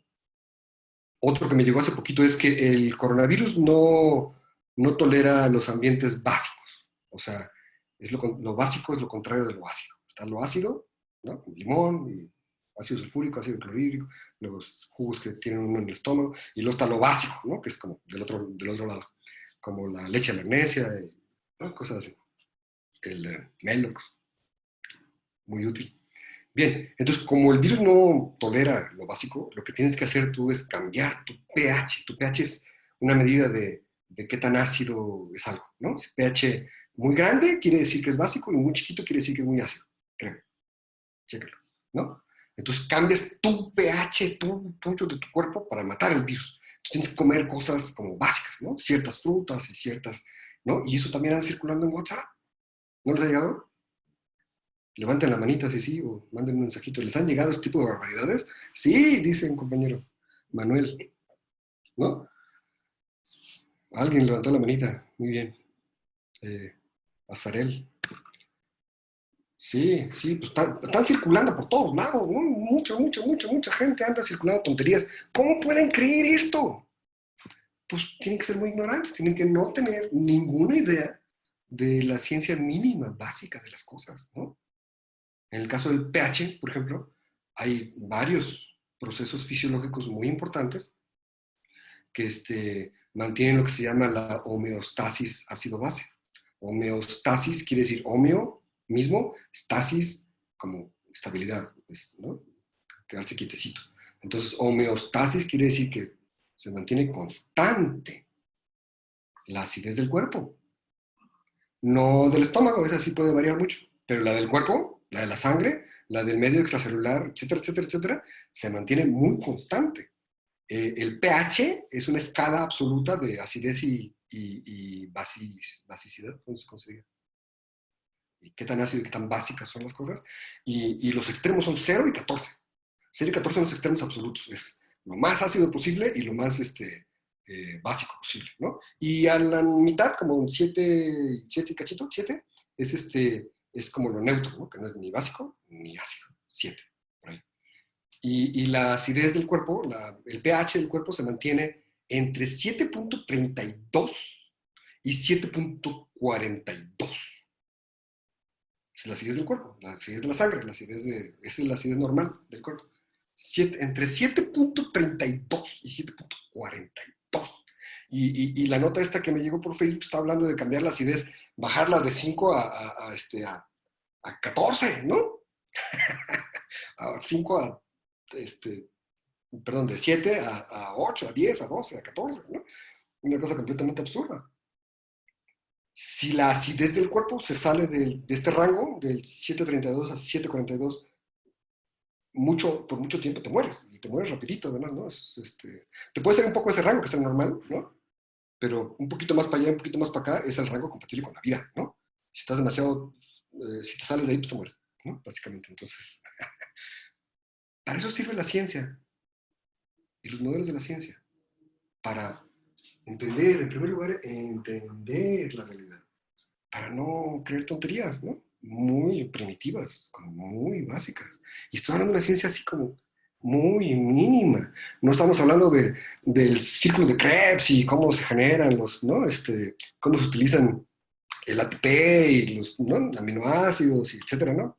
Nomás es como algo muy mínimo básico. Hay un proceso, varios procesos fisiológicos que mantienen el pH casi constante, ¿no? Y si te sales de ahí te mueres, punto. Entonces, no vas comiendo nada, vas a cambiar tu pH de tu cuerpo con matar tu virus, ¿no? O sea, es completamente inútil cualquier tipo de enfoque de ese estilo para los virus. Todavía le escribo a una prima, oye prima, no, pues por esto, pues no puede ser, ¿no? Por favor, ¿no? En Facebook, ¿no? Por favor, no puede ser, tal. Eso no pasa así. Dice, bueno, pues cada quien es libre de creer lo que quiere, ¿no? Es como... le digo, sí, cada quien es libre de creer lo que quiere, pero lo bueno de la ciencia es que es verdadera aunque no creas en ella, ¿no? Entonces, muy poquita ciencia nos ayuda a entender mucho y a descartar muchas tonterías con gran facilidad. Y un poco más de ciencia nos permite predecir qué es lo que va a pasar. Lo que está haciendo ahora con las curvas epidémicas es fantástico, ¿no? Las predicciones están siendo tremendamente atinadas y el éxito de lo que está haciendo en México es fantástico, ¿no? Se ha recortado en un 74% la incidencia de casos de pico, etcétera, ¿no? Yo sé que algunos de ustedes no creerán en López-Gatell y demás, porque pues hay mucha propaganda en contra, ¿no? Pero independientemente si les gusta o no López Obrador, si les gusta o no Calderón o el PAN o lo que sea, a mí me queda muy claro que en esta ocasión se está haciendo todo con apego a la ciencia, ¿no? Se está dejando que la ciencia decida todo y es lo mejor que se puede hacer en muchas situaciones y en esta en particular, ¿no? Entonces, yo sí le creo a Gatell, ¿no? Les recomiendo que lo vean, es muy didáctico, muy bueno, a las 7 de la noche todos los días en YouTube, ¿no? Y enseña muchas cosas, explica muchas cosas y en mi opinión es extremadamente verosímil y convincente todo lo que se dice ahí, ¿no? Si ustedes se quedan nada más con informaciones secundarias, si no ven a Gatell directamente y se quedan con informaciones secundarias, que vienen de la prensa de ultraderecha, como, ¿no?, el Reforma, el Universal y cosas así, pues pueden llegar a albergar en sus cabecitas la idea de que Gatell miente, de que oculta cifras, de que hay intereses políticos detrás de lo que hace, ¿no? Porque son las ideas promovidas por estos medios de ultraderecha, que le afectan a la gente que no conoce suficiente de ciencia y de cómo opera la ciencia y cómo funciona la ciencia, ¿no? Que en el fondo es lo mismo que lo que pasa con mis familiares con la secadora de pelo y lo de comer frutas básicas para cambiar el pH del cuerpo, ¿no? En el modelo de la mente, el modelo del mundo que uno tiene, no hay este componente político de qué cosa es la ultraderecha, qué cosa es el neoliberalismo, qué cosa es el keynesianismo, qué cosa es, ¿no? El socialismo, el comunismo, el anarquismo, ¿no? ¿Qué cosa es cada una de estas cosas? Y si usted no tiene un modelo del mundo como científico, en este aspecto del mundo, pues es muy fácil que los engañen. Ideológicamente, políticamente, fisiológicamente, ¿no? Con la secadora de pelo, la acidez y las cosas básicas, ¿no? Los alimentos básicos para cambiar el pH del cuerpo, ¿sí? Entonces la ciencia sirve para no dejarse engañar en la vida cotidiana, en el día a día. Si ustedes saben lo que es el neoliberalismo y saben lo que es el keynesianismo, que son las corrientes como más dominantes como en México, el neoliberalismo es... Creí que no iba a hablar de eso, ¿eh? Rápidamente, el neoliberalismo es pan, el pan. El neoliberalismo es... El neoliberalismo es la idea de que lo que hay que hacer siempre es apoyar a las corporaciones, siempre, de todas las maneras posibles, a costa de lo que sea. O sea, el rescate bancario, el FOBAPROA, que nos endeudó para las décadas venideras, para medio siglo, a todos los mexicanos, es un ejemplo típico de neoliberalismo, ¿no? Donde tú rescatas a los bancos en lugar de rescatar los ahorros de la gente. ¿Sí? Entonces, todos los rescates carteros, todos los rescates de empresas son ideas neoliberales. Y digo que es a costa de todo, porque también, por ejemplo, las concesiones mineras, pues le dan concesiones mineras muy extremadamente baratas, ¿no?, a las mineras canadienses, pero no las regulan porque eso es ir contra la empresa, ¿no? Quedamos que es facilitarle todo siempre a la corporación, de todas las maneras. Entonces tú eres una minera y estás contaminando y estás matando a la gente del pueblo al lado que toma agua de ese río, ¿a quién vas a favorecer? Pues si eres neoliberal, la empresa. Siempre hay que favorecer a la empresa. Es el dogma central del neoliberalismo. Siempre hay que favorecer a la empresa a costa de lo que sea. Porque la economía es lo más importante, porque la empresa genera empleos, porque, ¿no? Todas estas cuestiones. Y es a costa de todo. A costa de la vida humana. Y en muchos lados matan a activistas, ¿no? En Colombia mataban a activistas anti-Coca-Cola y demás, ¿no? Matan a activistas que están diciendo, oigan, están contaminando aquí, no manchen, hagan cumplir la ley mínimo, ¿no? Pum, los matan. Y los gobiernos hacen de la vista gorda porque esa es la visión neoliberal del mundo. La visión neoliberal del mundo es, tú dale siempre todas las facilidades a la empresa, a costa de la vida, y a costa de la gente, y a costa de la ecología, y a costa de la salud, y a costa de lo que sea, y no importa, eso es lo que hay que hacer. Y yo no sé si, bueno, no sé por qué alguien podría pensar eso, pero pues los poderosos pues, piensan eso, ¿no? Los poderosos, los dueños de las corporaciones, tienen la lana para corromper a gobiernos, para que se vuelvan neoliberales y los favorezcan siempre, en todas las situaciones, ¿no? Y a los sindicatos vas y los aplastas, y los reprimes, y los matas, y los linchas mediáticamente, ¿no? Esas ideas neoliberales. Y la idea keynesiana, que es lo que anda haciendo ahora López Obrador, no es socialismo ni es comunismo. Quien diga que López Obrador es socialista o comunista es un neoliberal que está queriendo engañarlos, ¿no? Las políticas keynesianas... ¿Qué dije que no iba a hablar de esto? Ok, acabo. No puedo. Está más allá de mis fuerzas. Las políticas keynesianas es capitalismo, sí, pero moderado, ¿no? No el neoliberalismo que es capitalismo salvaje, desmedido, que solamente puede conducir al anarcocapitalismo y a la destrucción y la muerte, como ha ocurrido. Deforestación, contaminación, muerte, hambre. En México hay 8,000 personas que se mueren de hambre cada año. Lo vuelvo a decir, en México, desde Calderón para acá, antes eran 6,000, pero desde Calderón para acá hay 8,000 personas que se mueren cada año de hambre. Eso es el fracaso del neoliberalismo, el fracaso de esta gigantesca desigualdad que son producidas por esta política de siempre darle a los ricos y no a los pobres, ¿no? Y esto que llaman populismo, de apoyar a la gente de abajo en lugar de la gente de arriba, le llaman populismo, son políticas keynesianas, que son extremadamente útiles, está muy estudiado. Las políticas, Keynes es un economista estadounidense que sacó a Estados Unidos de la Gran Depresión a principios de los años 30, una Gran Depresión, no hubo empleo, porque justo se había acumulado todo en unas poquísimas manos, y es poquísimas manos, pues ya no necesitaban nada, ¿no? Entonces ya no generaban empleo, ya no nada, ya tenían todo.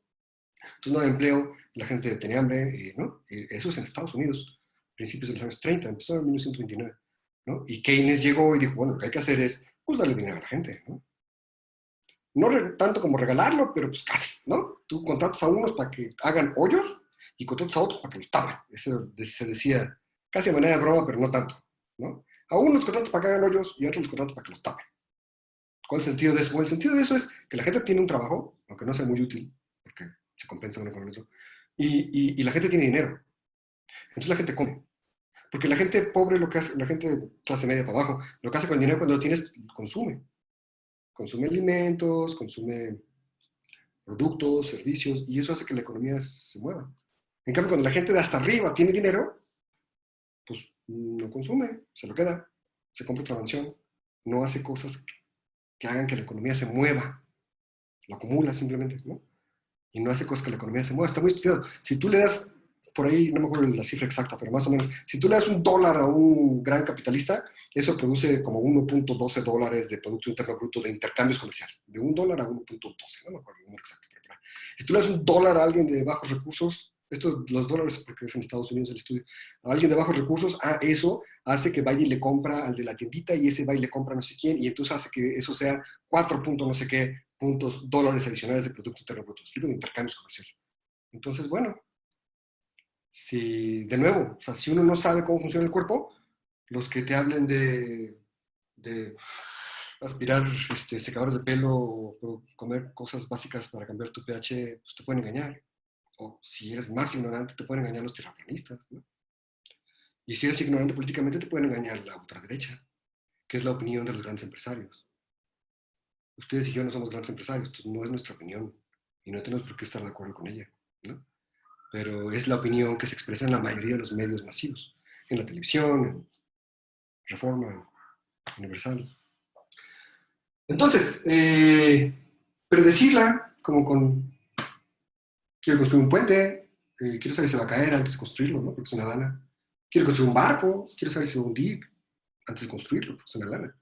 Yo quiero construirlo invirtiendo una lana, sabiendo que va a ser exitoso, ¿no? Entonces es un predecir la realidad y además manipularla, ¿no? Podemos intervenir, como en el caso de la pandemia, justamente, podemos decir, a ver, todo el mundo quédese en su casa y podemos de esta manera reducir en 74% la incidencia de la enfermedad y evitar el colapso de los hospitales y todo eso, ¿no? Entonces, para eso sirven los modelos que hace la ciencia, y por eso es como bueno conocer de ciencia. Y de lo que se trata esta materia es de ciencias de la computación.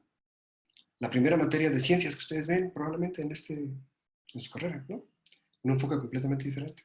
Enfatizo de nuevo, esto que dice aquí de la ciencia, esto sí es una definición. La definición de modelo es una representación simplificada de la realidad. Pero esto no es una definición. Es una característica importante. No me atrevería a definir qué cosa es la ciencia, es todo un cohete. Yo estuve casado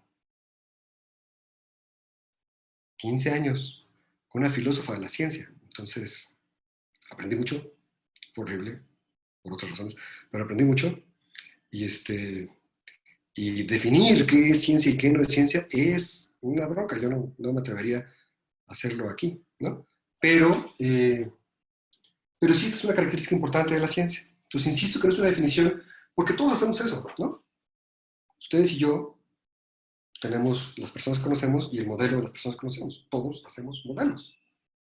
Cuando les lanzan una pelota y van y la cachan, ¿no? Lanzan la pelota y la cachan. ¿Cómo la cacharon? Tienen que tener un modelo en su cabeza, un modelo del mundo, de cómo funciona y de dónde va a estar la pelota cuando ustedes lleven su mano a esa posición, que no es en este momento, ¿no?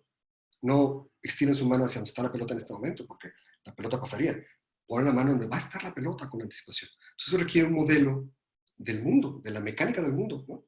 Un modelo predictivo, ¿no? Que les permite predecir qué va a pasar y saber dónde está la pelota y cacharla. Claro, algunos no son muy buenos cachando, ¿no? Algunos no somos muy buenos cachando, pero eso se puede entrenar. Se puede entrenar. Entonces los modelos mentales que uno tiene del mundo se pueden entrenar y se pueden convertir en mejores, ¿no? Los gimnastas, fantásticos, ¿no? Hacen cosas completamente increíbles, ¿no? Y ellos tienen no solamente fuerza y, ¿no?, elasticidad, todo lo que haga falta, además tienen un modelo del mundo extraordinariamente bueno de cómo funciona la mecánica de sus propios cuerpos, ¿no? Por ejemplo, echar un mortal, ¿no?, hacia el frente, hacia atrás, lo que sea, no requiere tanta fuerza. A lo mejor la mayoría de ustedes tienen toda la fuerza necesaria para echarse un mortal, ¿no? Pero no tienen un modelo del mundo suficientemente bueno acerca de cómo funciona su cuerpo y la dinámica rotacional y todo lo demás, ¿no? Porque no han hecho eso, no han interactuado o practicado con ese aspecto de la realidad. La mayoría, a lo mejor algunos gimnastas aquí, no sé, ¿no? Y si lo intentan, a lo mejor se matan, ¿no? Porque no dan la vuelta completa y se rompen el cuello, ¿no? Y no es que les falte fuerza. La mayoría de ustedes, yo a lo mejor ya no, por mi edad, pero la mayoría de ustedes tienen la fuerza necesaria para hacer eso. No se necesita tanta fuerza para eso. Se necesita, eso sí, un modelo, un mejor modelo de la mecánica del mundo de lo que la mayoría de la gente tiene. Entonces, ven, los modelos están por todas partes. Los gatos, cuando persiguen un ratón, tienen un modelo del mundo. Y cuando el ratón hace un quiebre, ellos, en lugar de seguir la ruta exacta que siguió el ratón, hacen un quiebre antes, ¿verdad? Porque pueden recortar, porque tienen un modelo de la mecánica del mundo en sus cabezas. Entonces, no solo la ciencia hace modelos para estos propósitos, las personas hacen modelos también, y los gatos hacen modelos, y los ratones hacen, todos los animales hacen modelos. Bueno, sí, todos los animales, las medusas no tienen cerebro, ¿no? Por ejemplo, son animales, los unicelulares, no sé, ¿no? Pero los animales, no sé, grillos para arriba, ¿no? Cucarachas para arriba, sí hacen modelos del mundo, ¿no? Entonces no es una característica única de la ciencia, es una característica importante, pero de ninguna manera es única, ¿sale? Pero es una característica muy importante. Entonces, ¿ya está claro lo de los modelos del mundo? Es central. Incluso, termino con esto, lo de los modelos, porque no queremos hablar tanto de esto. Incluso, se puede argumentar que nunca vemos la realidad realmente, que nunca interactuamos con la realidad realmente, que quién sabe qué corchos es la realidad, también se puede argumentar. Se puede argumentar que solo, siempre actuamos, interactuamos y pensamos con nuestros modelos. Solamente interactuamos con nuestros modelos, solamente vemos nuestros modelos, y es lo único acceso que tenemos a la realidad que siempre es inalcanzable. Esta es una postura filosófica importante, ¿no? Y se lo voy a tratar de ejemplificar con un ejemplo más. Una de las cosas más obvias de nuestro mundo, entorno, alrededor, por ejemplo, es como la tridimensionalidad, ¿no? Vivimos en un espacio tridimensional, tiempos aparte, ¿no? Entonces hay un adelante, atrás, arriba, abajo, izquierda, derecha, el espacio es tridimensional. Me puedo mover en el espacio tridimensional. Y esto lo tenemos tan incorporado a nuestras creencias del mundo, a nuestra concepción del mundo, que pues ya es como incuestionable, ¿no? Ya no digamos la redondez de la Tierra, ¿no? La tridimensionalidad es como más básico. Pero pregunta, ¿de veras es tridimensional el mundo? ¿Cómo saben? Porque justo me puedo mover hacia adelante, hacia atrás, izquierda, derecha, arriba, abajo. ¿Y cómo sabes que te estás moviendo así, no? Déjenme se los planteo así. Una de las dos principales fuentes de nuestra noción de tridimensionalidad es la vista, y la otra es el tacto, ¿no? Tu sentido propioceptivo de cuál es tu posición en el mundo, y el tacto, de aquí veo algo y aquí lo toco, ¿no? Entonces, vista y tacto. Concentrémonos en la vista por un momento. El tacto es lo mismo, pero concentrémonos en la vista por un momento. La vista nos llega aquí ¿no? Estos dos ojos. Son nuestros instrumentos para captar el mundo. Pero captamos el mundo o es solo un modelo del mundo, ¿no? Vamos a ver. Estos dos ojos son como camaritas, ¿no? Y es importante que sean dos. No sé si ustedes sepan, pero si ustedes tapan un ojo, pierden la noción de profundidad. No lo van a notar porque tú van a seguir viendo todo igual. Sí, claro, estás más allá, porque el cerebro está acostumbrado a interpretar la información visual con profundidad, pero es un hecho que pierden mucho la noción de profundidad. Y hay un experimento muy simple para hacer eso. Ustedes agarran un alfiler, no una pluma, pero un alfiler, ponen el alfiler así a la orilla de la mesa, ¿no? Se alejan un poco, cambian un poco de posición porque la memoria de dónde pusieron el alfiler queremos borrarla, entonces tienes que cambiar de posición un poco. Y luego, tapándose un ojo, hagan el experimento en sus casas, me cuentan cómo les fue, ¿ok? Tapándose un ojo, traten de agarrar el alfiler de un solo movimiento, ¿no? Usando las yemas de los dedos, de un solo movimiento. La pluma es fácil porque es grande, con un alfiler, háganlo con un alfiler, ¿no? De un solo movimiento, no haciendo aproximaciones sucesivas, así, tapándose un ojo. ¿Por qué? Porque con un solo ojo es imposible determinar la profundidad. Los dos ojos me permiten tener un paralaje que le permite al cerebro calcular con mucha precisión cuál es la profundidad en objetos cercanos, en objetos que están a pocos metros de distancia. Ya objetos que están a 10 metros, 20 metros, 30 metros, ya el cerebro no hace eso así. Y si ustedes tapan un ojo no ven ninguna diferencia porque el cerebro ya está acostumbrado a que el sofá es así de grande y así de largo y ya el cerebro mete como mucha información, ¿no? Pero ante una situación como lo del alfiler que requiere una noción de profundidad fina es donde se nota que está perdiendo la noción de profundidad. Y esto es un hecho físico. O sea, si ustedes se tapan un ojo y otro, háganlo ahora, ¿no? Pongan un dedo así frente a ustedes. Observen lo que están viendo detrás del dedo con un ojo y con el otro ojo. Y van a ver que cuando cambian de ojo, el dedo parece que se mueve de un lado para otro, ¿no? Porque con respecto a lo que está atrás, está en una posición diferente, porque el ángulo del ojo es el mismo. Ese fenómeno se llama paralaje. Y eso le permite al cerebro calcular profundidades. Y si no tienen eso, si solo tienen un ojo, ya no pueden calcular profundidades.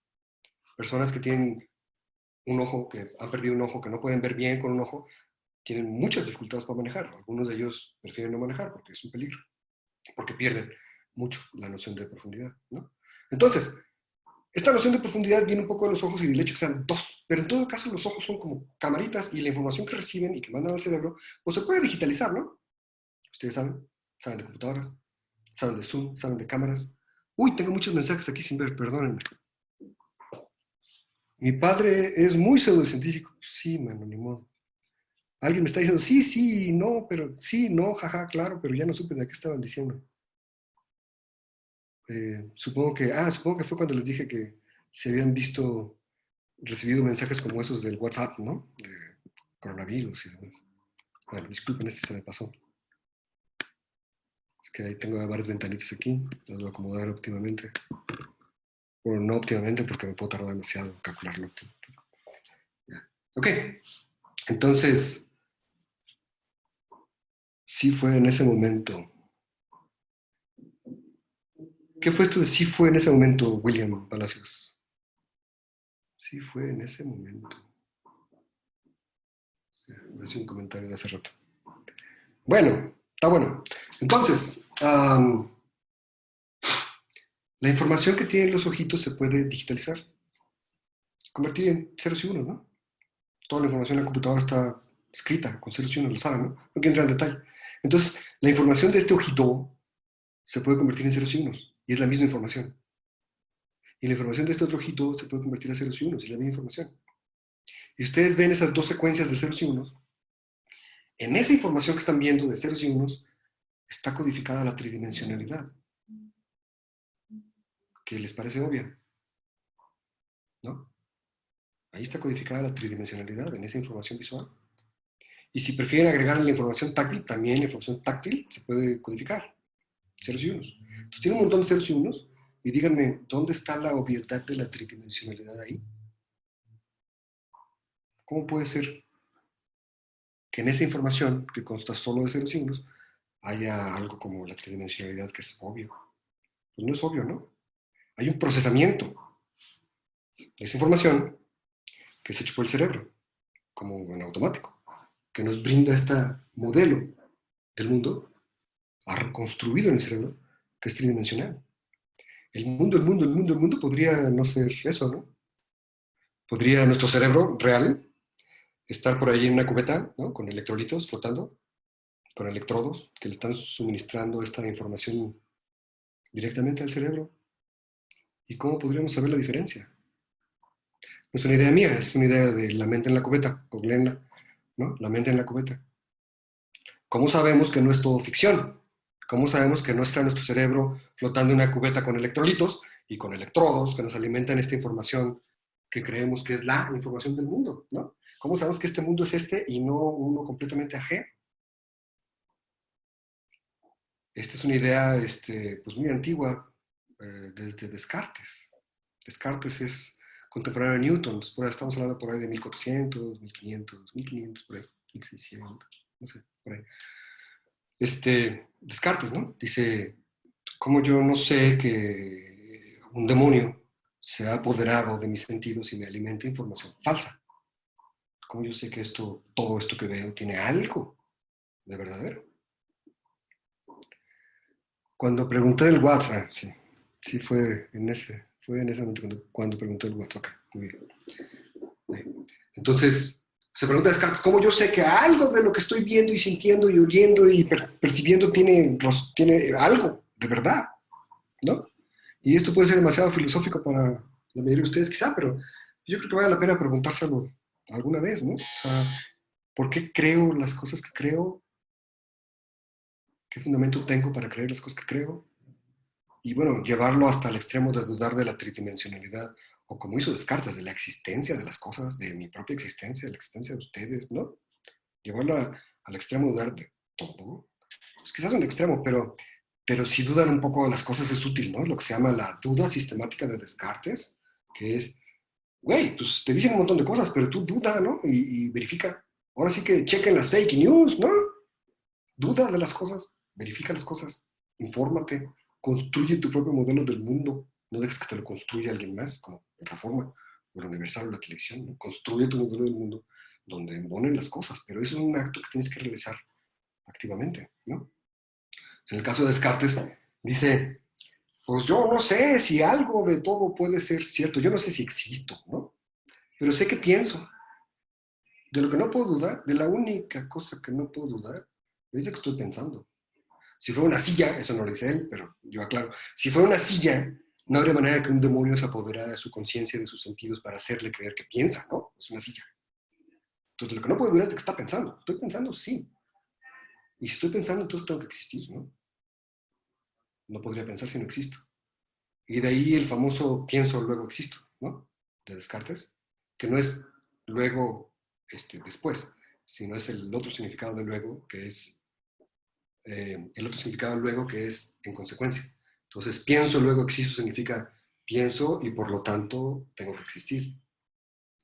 Lo escribí en latín, ¿no? Cogito ergo sum es lo vuelvo a decir, cogito ergo sum es la frase, ¿no? Pienso y por lo tanto existo.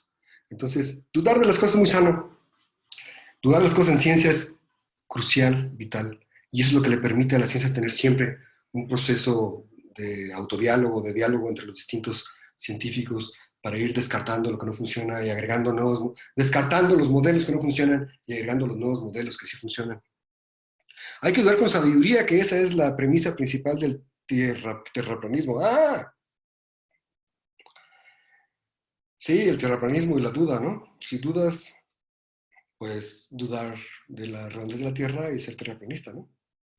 Híjole, no sé si abordar ese tema hoy. Déjenme ver cuánto me queda. Rapidito. Trataré. El terraplanismo es una tontería, obviamente, ¿no? La Tierra es redonda, etc. Una vez dicho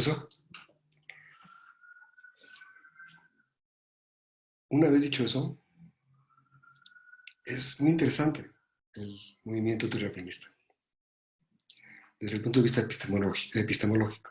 O sea, epistemología es la teoría del conocimiento, ¿no?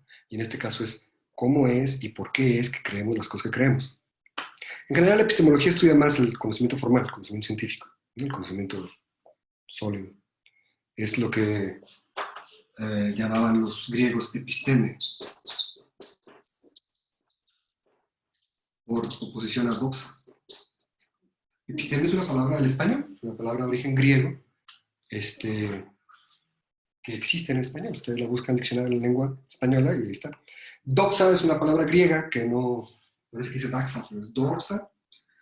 Es una palabra griega que no existe en español según el diccionario de la lengua española, pero bueno, es el contraste que hacían los griegos entre episteme y doxa. Episteme es el conocimiento científico, sólido, profundo, exacto. Y doxa es el conocimiento popular. Lo que la gente cree como en general, ¿no? Lo que la gente dice, las fake news. Doxa no necesariamente, el conocimiento, la doxa no necesariamente es falso. Puede ser un conocimiento popular que es verdadero y puede ser un conocimiento popular que es falso, ¿no? Algunos remedios de las abuelitas funcionan y otros pues, no funcionan. Pero algunos sí. Entonces, doxa no quiere decir falso. Y episteme no quiere decir verdadero. Simplemente es conocimiento formal, riguroso y conocimiento popular. La ciencia también está equivocada a veces, ¿no? Y el conocimiento popular está en la razón a veces. Pero la tasa de éxito de la ciencia pues, suele ser mucho más alta que la tasa de éxito del chisme popular, nada más, ¿no? Por razones obvias, pienso, ¿no? Porque hay un método, un rigor, ¿no? Entonces, el asunto con el tierraplanismo es una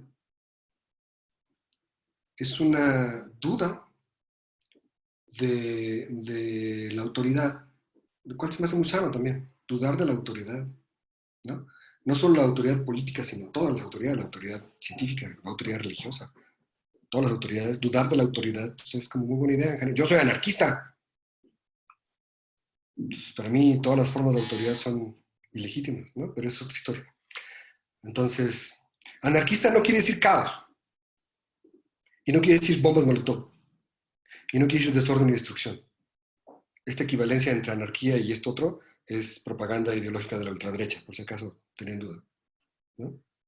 La anarquía es la idea de que podemos estar mejor sin gobiernos, solo con relaciones horizontales, sin acumulación de poder.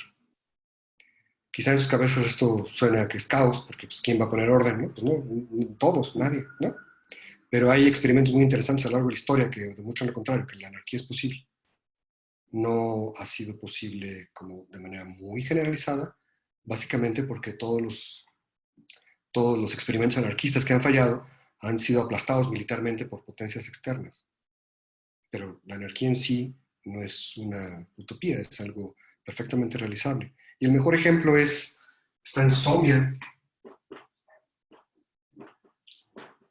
que es una región del sudeste asiático, por ahí los Himalayas, ¿no? Que baja hasta Camboya, ¿no? Está entre Mongolia y China y baja hasta Camboya, y es una zona muy montañosa en donde viven 100 millones de personas en estado de anarquía desde hace 2000 años. 100 millones de personas viviendo en estado de anarquía desde hace 2000 años. O sea, funciona, ¿no? ¿Y por qué pueden hacerlo ahí? Y no pudieron hacerlo en la primavera, perdón, sí, en la primavera de la anarquía en España, o no pudieron hacerlo en la Comuna de París, en París, ¿no? Porque allá sí funciona y acá no funciona. Ah, pues porque, les digo, todos los experimentos anarquistas que han fallado por intervención militar externa. Acá no pueden hacer eso, o no han podido, porque es una zona extremadamente montañosa. Entonces no es como muy costeable ir a invadirlos y someterlos y exigirles que paguen impuestos y exigirles que se enlisten en el ejército para ir a atacar a otros países para seguir acumulando poder político, que es lo que hacen los gobiernos y ¿no? los gobernantes. Pero bueno, no quería hablar de eso. Tierraplanismo. Dudar de la autoridad me parece sano, de todas las autoridades me parece muy sano. En ciencias es muy importante. Einstein mismo decía, 1000 experimentos pueden estar de acuerdo conmigo y es una prueba que esté bien, decía Einstein. Pero un solo experimento puede demostrar que estoy mal, ¿no? Y lo que no se vale en ciencia es decir, pues como Einstein dijo, ya es la neta, ¿no? O no se van a utilizar las figuras de autoridad para sustentar los argumentos. Los argumentos deben sustentarse. Tomás Ciclet, ahí está. Los argumentos deben sustentarse por los hechos y por los experimentos y por los argumentos mismos, ¿no? No porque lo dijo fulano, porque lo dijo sultano. Es como la autoridad en ciencias, ¿no? Y a la hora que tú dices, yo, ¿sabes qué? No creo que la Tierra es redonda. Tienes que dudar de muchas cosas. Tienes que dudar de la NASA, y no nada más de la NASA, sino de Roscosmos, o sea, la Agencia Espacial Rusa, ¿no? Y de la Agencia Espacial China, y de los gobiernos del mundo, y de los libros de texto, de la primaria, de la secundaria, de la preparatoria, de la universidad, y de la física básica, que te dice que un objeto de esta manera tiene que ser redondo porque la gravedad, porque la resistencia de los materiales no da para oponerse a la gravedad. Tiene que ser redondo a fuerzas, porque no es estructuralmente posible una cosa plana de este tamaño, ¿no? Entonces tienes que dudar de muchas cosas, ¿no? Que nos han enseñado. Y la duda me parece pues muy sana.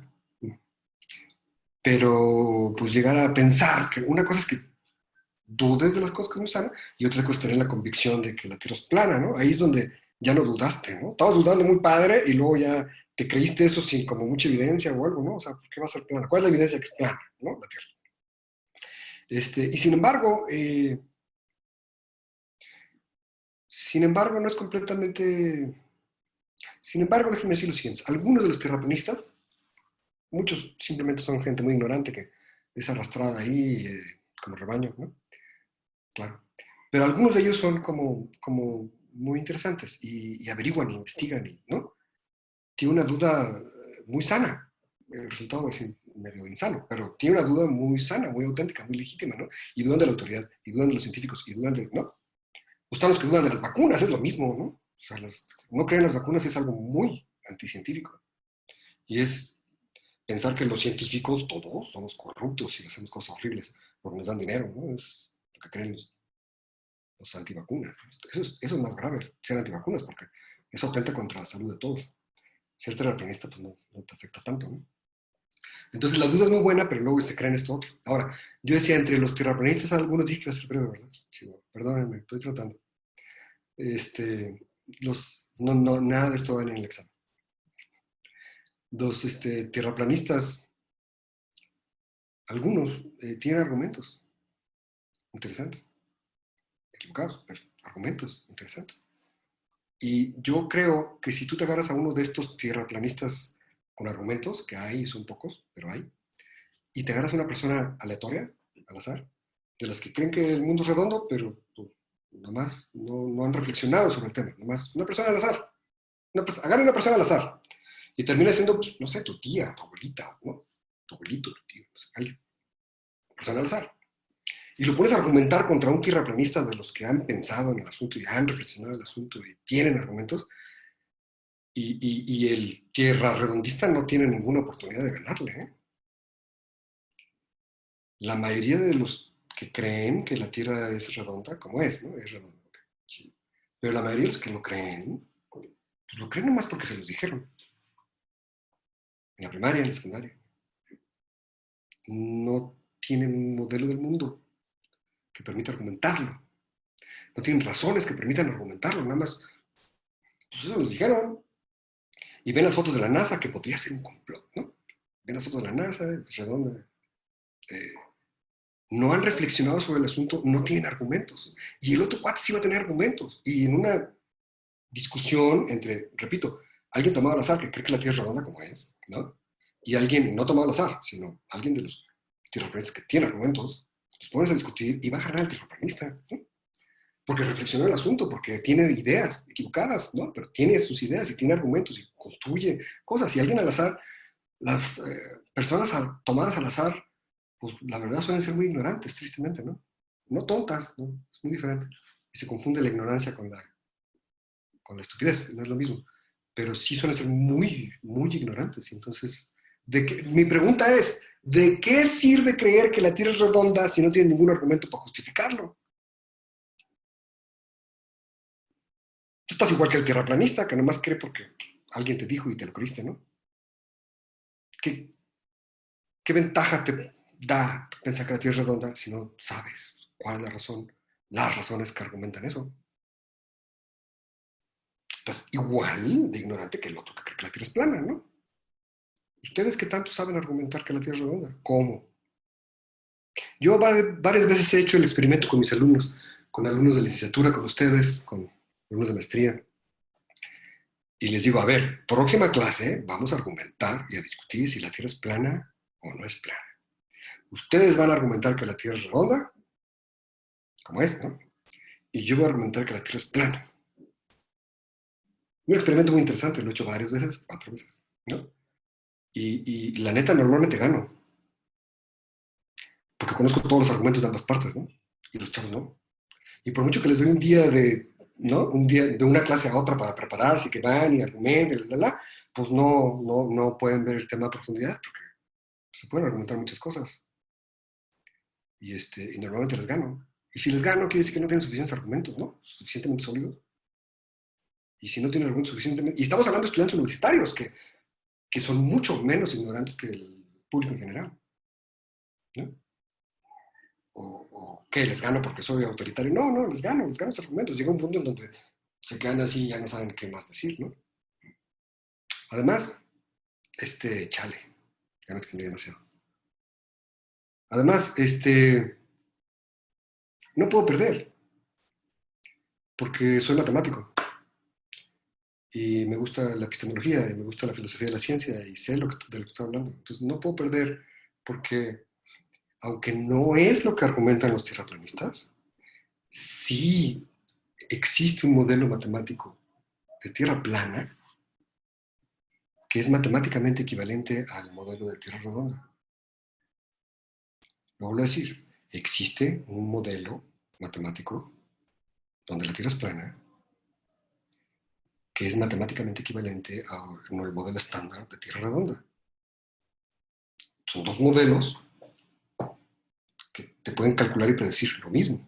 Naves espaciales, puentes, todo. Naves espaciales orbitando, sí. Pero si yo doy la vuelta acá en la Tierra plana, voy a ver que está en la parte de abajo, voy a ver que es plana. Pues no, ese es tu modelo de la Tierra plana, no es el que yo estoy hablando, ¿no? Este otro modelo de Tierra plana es como en los videojuegos. Todo el mundo juega videojuegos, ¿no? Videojuegos. Tienes un personaje que sale por un lado y al momento de salir por un lado, entra por otro lado, ¿no? Bueno, ese es un modelo de Tierra plana en donde alguien camina por acá, entra por acá. Pueden pensar ustedes que, entonces lo que pasa es que ese mundo del videojuego es redondito. Y por eso cuando sale por un lado, entra por el otro. Porque sale por un lado, entra por el otro. Es redondo, ¿no? Pero ustedes están viendo plano y no tienen broncas mentales con eso porque es un videojuego, ¿no? Es plano. Sales por un lado al mismo tiempo que entras por otro lado. ¿Cierto? Y nunca se les ocurrió pensar que ese mundo era redondo, ¿cierto? Porque si sales por un lado, entras por otro lado, es como que sea redondo. Bueno, pues un modelo plano de ese estilo se puede crear que sea matemáticamente equivalente al modelo estándar, donde la Tierra es plana. Y sí, no puedes tú como irte por abajo de la Tierra, porque no hay tal abajo. Cuando sales por un lado, entras por el otro lado. Y cuando tienes una nave espacial, ¿no? Una nave espacial que está orbitando la Tierra, pues cuando sale por un lado, entra por otro lado y nunca va a la parte de abajo de la Tierra, porque ese lugar es inaccesible, ¿no? ¿Y qué hubo? Si es matemáticamente equivalente al otro, pues no hay manera de descartarlo. Si un ejemplo de topología dice sí, y yo sé que no me están creyendo y están pensando que me piré y están pensando que estuve loco o algo, quizá algunos de ustedes, no sé. Se los digo muy fácil. Rompo el hechizo, ya no puedo hacer el experimento con ustedes, pero se los digo muy fácil. El modelo matemático equivalente se llaman coordenadas esféricas. No sé si todo el mundo lo estudió, pero seguramente estudiarán coordenadas polares. Las coordenadas planas cartesianas son x y y, y las coordenadas polares son ángulo y radio. Entonces, normalmente uno dibuja las coordenadas polares pues redonditas, ¿no? Ángulo y radio, ¿cierto? Pero si uno lo desdobla, como en el videojuego, y dibujas el radio y el ángulo, cuando tienes de 0 a 360, se acaban tus 360 y das la vuelta y sales por otro lado.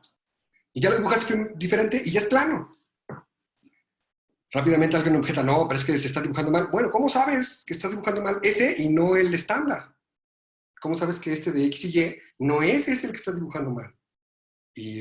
¿No? Y el modelo de coordenadas polares o esféricas es como debe dibujarse. ¿Cuál es la diferencia entre que el mundo sea redondito y tú caminas alrededor del mundo, o que el mundo sea plano y cuando sales por un lado entras por el otro? Bueno, no hay diferencia, son matemáticamente equivalentes porque es un cambio de coordenadas. Y ahí está. Tenemos un modelo plano, de tierra plana, que tiene todo el poder explicativo del otro modelo. De hecho, este modelo esférico, de coordenadas esféricas, es el que se usa para calcular órbitas de satélites y demás, porque es más fácil calcular órbitas así, porque una órbita esférica en un mundo euclidiano, pues es una curva, ¿no? Que tiene una ecuación cuadrática, perdón, esférica, no, circular, ¿no? X cuadrada más Y cuadrada igual a R cuadrada, órale. Pero en el mundo de coordenadas polares, una curva circular es una recta. Entonces, matemáticamente es mucho más simple y tiene ciertas ventajas verlo así. Entonces, dudar con sabiduría, porque si no, ¿qué vamos a terminar de terraplanistas? Sí, bueno, el problema es que los terraplanistas dudan ciertas cosas, eso está bien, y luego se crean otras cosas sin tanta razón, sin tanto argumento ni justificación, ¿no? Sí. Pero este ejercicio que hacen de dudar de la autoridad y construir su propio modelo del mundo, a mí me parece muy valioso, me parece prácticamente científico, un enfoque científico ante la vida, ¿no? Vivir tu vida como lo vive la ciencia, ¿no? El hecho de que termine en esta conclusión en lugar de otra, pues habla de ignorancia, ¿no? De que les faltan datos, muchos datos. Por cierto, algunos de ustedes seguramente van a decir, claro que yo sí podría argumentar que la Tierra es redonda. Yo ya me acuerdo bien, o ya lo googleé, lo vi en la primaria o lo vi en la secundaria, y el asunto es que cuando uno está en la playa y uno ve que el barco se aleja, el barco comienza a aparecer de abajo hacia arriba, y eso quiere decir que se está yendo para abajo, ¿no? Etcétera. Esto lo hizo alguna vez una estudiante de maestría, y llevó una naranja, ¿no? Y un barquito de papel, y a medida que el barco se aleja, se comienza a desaparecer de abajo. O sea, y digo, perfecto, acabas de probar que la naranja es redonda. La naranja, ¿no? Pero tú has visto este fenómeno que señalas alguna vez, has ido a la playa y has visto un barco que se va más allá del horizonte y has visto cómo desaparece de abajo hacia arriba, lo cual demuestra la redondez de la Tierra y no, pues no había visto ella, ni yo, ni nadie ha visto eso, ¿no? Yo nací en la costa, Matamoros, Tamaulipas, tierra de balazos. Pero los barcos que pasaban por ahí, en efecto, pues pasaban, pues así como, no se iban hacia allá, hacia Europa, sino iban así, ¿no? Entonces nunca hacían eso, de irse más allá del horizonte, y nunca vi ese fenómeno. Y lo quería ver, me interesaba, ¿no? Nunca lo vi. No es algo que uno vea tan fácil o tan... Tienes que como vivir en un puerto y tienes que saber que este barco va hacia el otro lado del Atlántico o algo para ver que sigue esa trayectoria y ver qué ocurre el fenómeno. No cualquiera ha visto ese fenómeno. ¿Alguno de ustedes ha visto ese fenómeno de que el barco se va más allá del horizonte, desaparece de abajo hacia arriba, lo cual demuestra la redondez de la Tierra? Levanten la manita hacia alguien, por favor. Y finalmente, pues ya les dije, ¿no? Hay un modelo que es de coordenadas esféricas que es matemáticamente equivalente. Nadie levantó la manita, presumo que nadie ha visto ese fenómeno, que se puede argumentar, pero pues nadie ha visto ese fenómeno. Entonces, creerte ese fenómeno es creerte el complot, ¿no? De las autoridades que te quieren hacer creer que la Tierra es redonda, por lo que sea, ¿me explico? Si tú no lo constatas personalmente, pues es un acto de fe, ¿no? Y además está este modelo, coordenadas esféricas, en donde es equivalente matemáticamente, entonces de hecho no se puede descartar. Es una cosa bien sabida en epistemología, en filosofía de la ciencia, que es el modelo, el que quieras, el modelo de tierra plana, el modelo de tierra redonda, el que quieras. El modelo está subdeterminado por la realidad. O sea, la realidad es una y puedes manipularla, hacer experimentos con ella, pero siempre va a haber varios modelos que pueden dar cuenta de esa misma realidad, varios modelos diferentes, no equivalentes, que pueden dar cuenta de esa realidad, ¿no? Entonces, creer que las cosas... A la hora que dice aquí el compañero que es sabiduría, porque tierraplanismo y bueno, ¿no? Pues estás creyendo que la Tierra es redonda, ¿no? Pero creerte, y ese es tu modelo del mundo, está bien, porque es un modelo que funciona. Es mi modelo del mundo también, está bien, funciona. Pero una cosa es creer en tu modelo y otra cosa es creer que es la neta. Y no distinguir ya entre el modelo y la realidad. Yo creo en eso, claro, la Tierra es redonda. Claro, creo en eso, tengo una firme convicción.